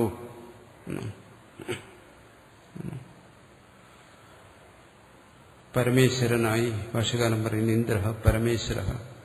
വൈകുണ്ഠ, എന്താ പറയുന്നത്? അപ്രസഹ്യോ,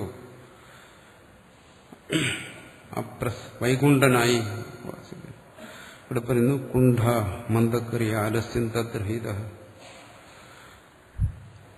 കുണ്ഠ എന്ന് പറഞ്ഞ ആലസ്യം, വൈകുണ്ഠൻ ആലസ്യരഹിതൻ, മന്ദതയില്ലാത്തവൻ. എന്തുകൊണ്ടാണ് പറയുന്നത്? വായു എപ്പോഴെങ്കിലും അലസനായിരിക്കാറുണ്ട്, സദാ ചലിച്ചുകൊണ്ടിരിക്കുകയില്ലേ. അതുകൊണ്ടാണ് വായുവിനെ വൈകുണ്ഠൻ എന്ന് പറയുന്നത്. അപരാജിത എന്ന പരേർജിത പൂർവ, മറ്റാർക്കും ജയിക്കാൻ കഴിയാത്തവൻ എന്നുവെച്ചാൽ വായുവിന്റെ വേഗത്തെ ഉദ്ദേശിച്ച് പറയണത്. വേഗത്തെ സദാ സഞ്ചരിച്ചുകൊണ്ടിരിക്കുന്നു. സേന, മരുദ്ഗണങ്ങളെ ഉദ്ദേശിച്ച് പറയുന്നത്. ഒന്നിനു പറയുക ഒന്നായി അതിങ്ങനെ വീശിക്കൊണ്ടിരിക്കുകയല്ലേ. അങ്ങനെ അതിന്റെ ആ ഗുണങ്ങളോടുകൂടി ബ്രഹ്മത്യഹം ഏതോ ഉപാസ ഇതി എന്നൊന്നുകൂടി വ്യക്തമാക്കി പറഞ്ഞു കൊടുത്തു. സയ ഏതം ഉപാസ്ഥേ, ആരാണോ ഈ വായുവിനെ അങ്ങനെ ഉപാസിക്കുന്നത്, അങ്ങനെന്താണ്? ജിഷ്ണു എന്ന് പറഞ്ഞാൽ എന്താണ്? ജയനശീലോ, വായു എപ്പോഴും ഇങ്ങനെ കുതിച്ചുയർന്നു പോയിക്കൊണ്ടിരിക്കുകയല്ലേ, അതുപോലെ അവനും ജയിക്കും. അപരാജിഷ്ണു എന്ന് പറയുന്നു. പരന്മാർക്ക് അവനെ പരാജയപ്പെടുത്താൻ കഴിയത്തില്ല. ഭവതി അന്യതസ്ത്യ, അന്യതസ്ത്യൻ എന്ന് പറയുന്നത് ശത്രു. ശത്രുക്കളെ ജയിക്കുന്നവനായിത്തീരുന്നു. വായുവിന്റെ വിശേഷതകൾ, ആ സ്വഭാവങ്ങളോടുകൂടി ഉപാസിക്കുന്നവൻ ആ സ്വഭാവങ്ങൾ വന്നു ചേരുന്നു എന്നാണ്. അത് കേട്ടുകഴിഞ്ഞപ്പോൾ എന്ത് ചെയ്തു? ശിഷ്യൻ അത് ഉപേക്ഷിച്ചു. അടുത്ത സഹോ വാചകാർഗ്യോ സയവയം അഗ്നോ പുരുഷ ഏതമേവഹം ബ്രഹ്മ ഉപാസയതി സഹോ വാചാജാതശത്രു മാമായേതസ്മിൻ സമ്മതിഷ്ഠ വിശ്വാസഹിരിതി വാഹമേത ഉപാസയതി സയ ഏവം ഏതമുപാസ്ഥേ വിശ്വാസഹിർഹ ഭവതി വിശ്വാസഹിർഹാസ്യ പ്രജാഭവതി. അവിടെ ഗാർഗ്യൻ പറഞ്ഞു, എന്താണ്, ഈ അഗ്നിയിലൊരു പുരുഷനുണ്ടല്ലോ, അതിനെയാണ് ഞാൻ ഉപാസിക്കുന്നത്. ഉടൻ അജാതശത്രു പറഞ്ഞു, വേണ്ട വേണ്ട, ഇനി കൂടുതലൊന്നും പറയണ്ട, ഞാൻ പറയാം എങ്ങനെയാണ് ഉപദേശിക്കേണ്ടത്. എങ്ങനെയാണ്? അതിനെ വിശ്വാസഹിയായി ഉപാസിക്കണം. വിശ്വാസഹി എന്ന് പറഞ്ഞാൽ എന്താണ്? മർഷയിത,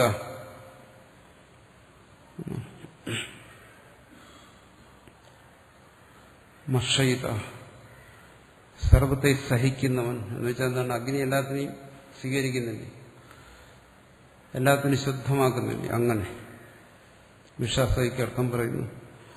ഭാഷ്യകാരൻ പറഞ്ഞതിനും നല്ലൊരർത്ഥം വ്യാഖ്യാതാവ് പറയുന്നു. എന്താണ്? ഒന്നിതാണ് വിവർഷ്യത ക്ഷിപ്യത സർവം ഭസ്മീകരണേന സഹതേ, അതാണ് തേന അഗ്ന വിശ്വാസഹി. അഗ്നി സർവത്തെയും ഭസ്മീകരണത്തിലൂടെ സഹിക്കുന്നു, ഉൾക്കൊള്ളുന്നോ, അതിന് ശുദ്ധമാക്കുന്നോ എല്ലാം പറയാം, കീഴ്പ്പെടുത്തുന്നോ. ഇനി വിഷ്യതേ ക്ഷിപ്യതേ വിഷം ഹവി തത് ആസഹതേ വിശ്വാസം. ഹവിസിനെ സ്വീകരിക്കുന്നവൻ, അർപ്പിക്കുന്ന ഹവിസിനെ സ്വീകരിക്കുന്നു, അങ്ങനെ ഒരർത്ഥവും പറയുന്നു വ്യാഖ്യാതാവ്. എന്തായാലും ആ ഗുണത്തോടുകൂടി അഹമേതും ഉപാസേ, ഞാൻ ഇതിനെ ഉപാസിക്കുന്നു. ഏതം ഏവം ഉപാസേ, അവനും ആ ഗുണം വരുന്നു. സർവത്തെയും സ്വീകരിക്കുന്നവനെന്നോ സർവത്തെയും സ്വാംശീകരിക്കുന്നവനെന്നോ അങ്ങനെയൊക്കെ അർത്ഥം പറയും. അവനും അവന്റെ പ്രജകളും അങ്ങനെ ആയിത്തീരുന്നു. അതാണ് അഗ്നിയിൽ ബ്രഹ്മത്തെ ഉപാസിക്കുന്നതിന്റെ ഫലം. ഉടനെ ഗാർഗ്യൻ മാറ്റും. സഹോവാച ഗാർഗ്യോ ഏവായം അപ്സു പുരുഷ ഏതമേവ അഹം ബ്രഹ്മ ഉപാസയതി സഹോവാച അജാതശത്രു മാമായതസ്മിൻ സമ്മതിഷ്ഠ പ്രതിരൂപൈതിവാഹമേതമുപാസയതി സയ ഏതം ഏവം ഉപാസ്ഥേ പ്രതിരൂപം ഹ ഏവം ഏനുപഗച്ഛതി പ്രതിരൂപം അതോ പ്രതിരൂപോ അസ്മാജ്ജായത്തെ. എന്തുകൊണ്ടാണ് ഗാർഗ്യ ഇങ്ങനെ മാറ്റി മാറ്റി പറയുന്നത്? ഒന്ന് പറയുമ്പോൾ ഉടൻ തന്നെ അജാതശത്രു പറയും അത് വേണ്ട, അതല്ല. എന്നാൽ ഇനി അടുത്ത് പറഞ്ഞു നോക്കാം, അത് ശരിയാകുമോ? അതും പഠിക്കുന്നില്ല. പിന്നെ അടുത്ത് പറഞ്ഞു നോക്കാം, അത് ശരിയാകും. എന്തെല്ലാം ഗാർഗ്യൻ പറയുന്നു അതിനെല്ലാം അജാതശത്രു പോരാ പോരാ എന്ന് പറഞ്ഞ് തള്ളിക്കളയുകയാണ്. അതുകൊണ്ട് വീണ്ടും പറയുന്നു, താൻ എന്തൊക്കെയാണോ പഠിച്ചിരിക്കുന്നത് അതെല്ലാം പറയുന്നു. പറയുന്നു അപ്സു ജലത്തിലൊരു പുരുഷനുണ്ടല്ലോ, അതിനെയാണ് ഞാൻ ഉപാസിക്കുന്നത് പറയുന്നു. വേണ്ട, അതിനെക്കുറിച്ച് പറയുന്നത് എന്തുകൊണ്ട്? എങ്ങനെ അതിന് ഉപാസിക്കണം? പ്രതിരൂപ ഇതി. പ്രതിരൂപം എന്ന് പറഞ്ഞാൽ എന്താണ്? പ്രതിരൂപ ശ്രുതി സ്മൃതി ശാസന അനുരൂപം. ശ്രുതി സ്മൃതി ഉപദേശങ്ങൾക്ക് അനുരൂപം എന്ന് അതിനുപാസിക്കണം. അങ്ങനെ ഉപാസിച്ചു കഴിഞ്ഞാലോ അവൻ അതിനനുരൂപനായിത്തീരുന്നു, അവന്റെ പ്രജകളും അതിനനുരൂപമായിത്തീരുന്നു. അതുകൊണ്ട് അങ്ങനെ ഉപാസിക്കുക എന്നാണ്. അതും വെട്ടുത്താൽ സഹോവാചകാർഗ്യോ യേവായം ആദർശേ പുരുഷ ഏതമേവഹം ബ്രഹ്മോപാസയതി സഹോവാചാജാതശത്രു മാമേതസ്മിൻ സമ്മതിഷ്ഠ രോജിഷ്ണുരിതി വാഹമേതമുപാസയതി. സയ ഏതമേവോപാസ്തേ രോജിഷ്ണുർഹ ഭവതി രോജിഷ്ണുർഹസ്യ പ്രജാ ഭവതി അധോ യൈ സന്ധി ഗച്ഛതി സർവാൻ തൻ അതിരോചത്തെ.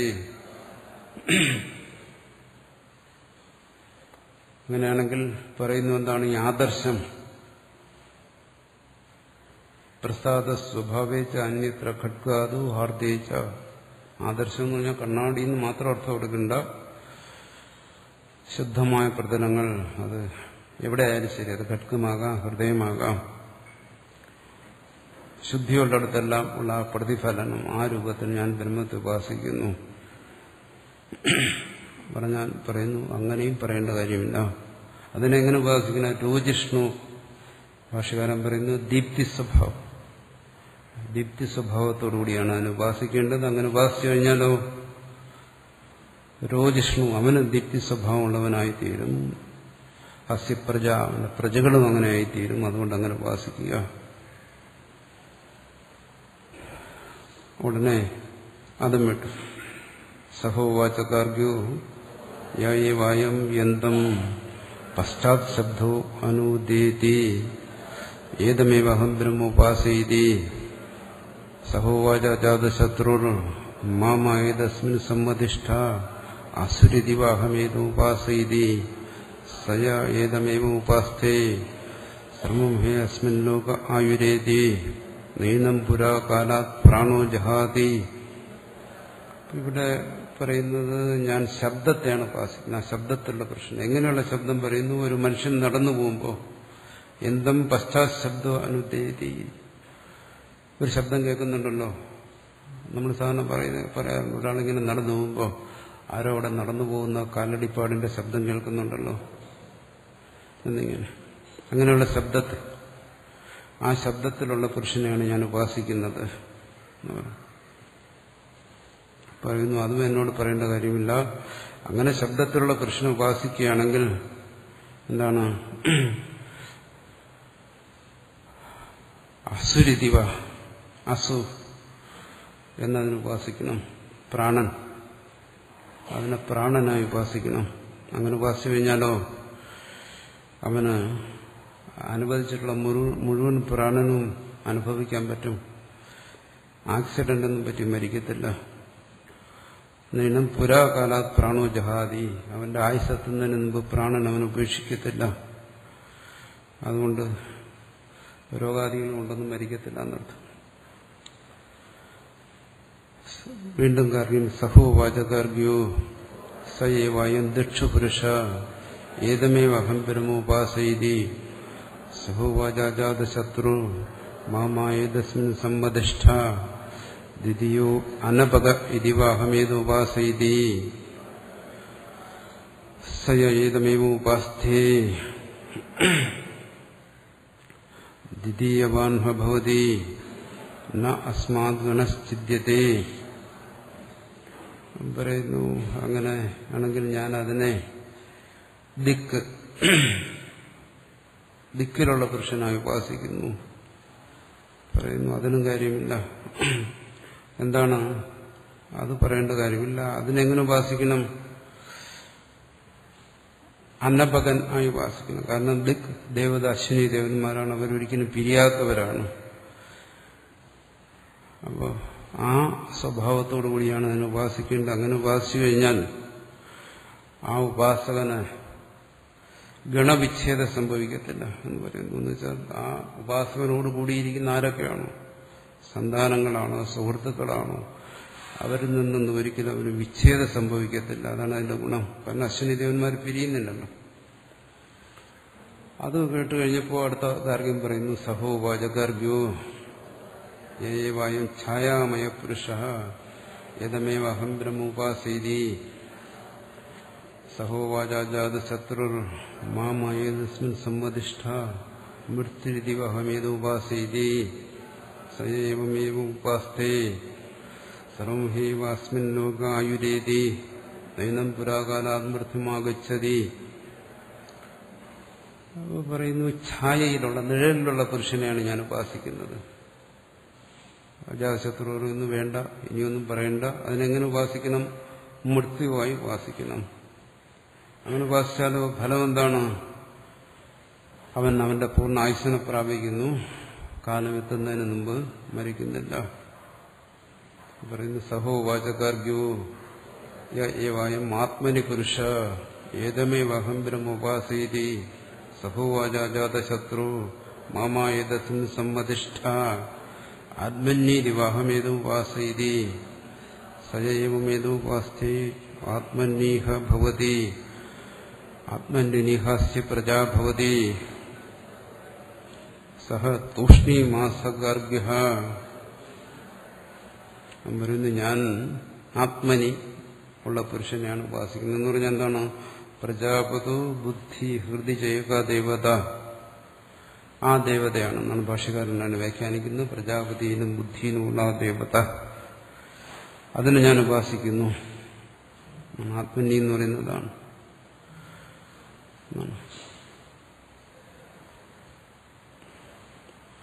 അങ്ങനെ ഉപാസിച്ചു കഴിഞ്ഞാലോ ആത്മന്യഹ ഭവതി എന്ന് പറയുന്നു. ബുദ്ധി ബഹളത്വ പ്രജായാം സമ്പാദനം, അവർ ബുദ്ധിയുള്ളവരായിത്തീരും. അങ്ങനെ ഉപാസിച്ചു കഴിഞ്ഞാൽ വിശേഷ ബുദ്ധിയുള്ളവരായിത്തീരും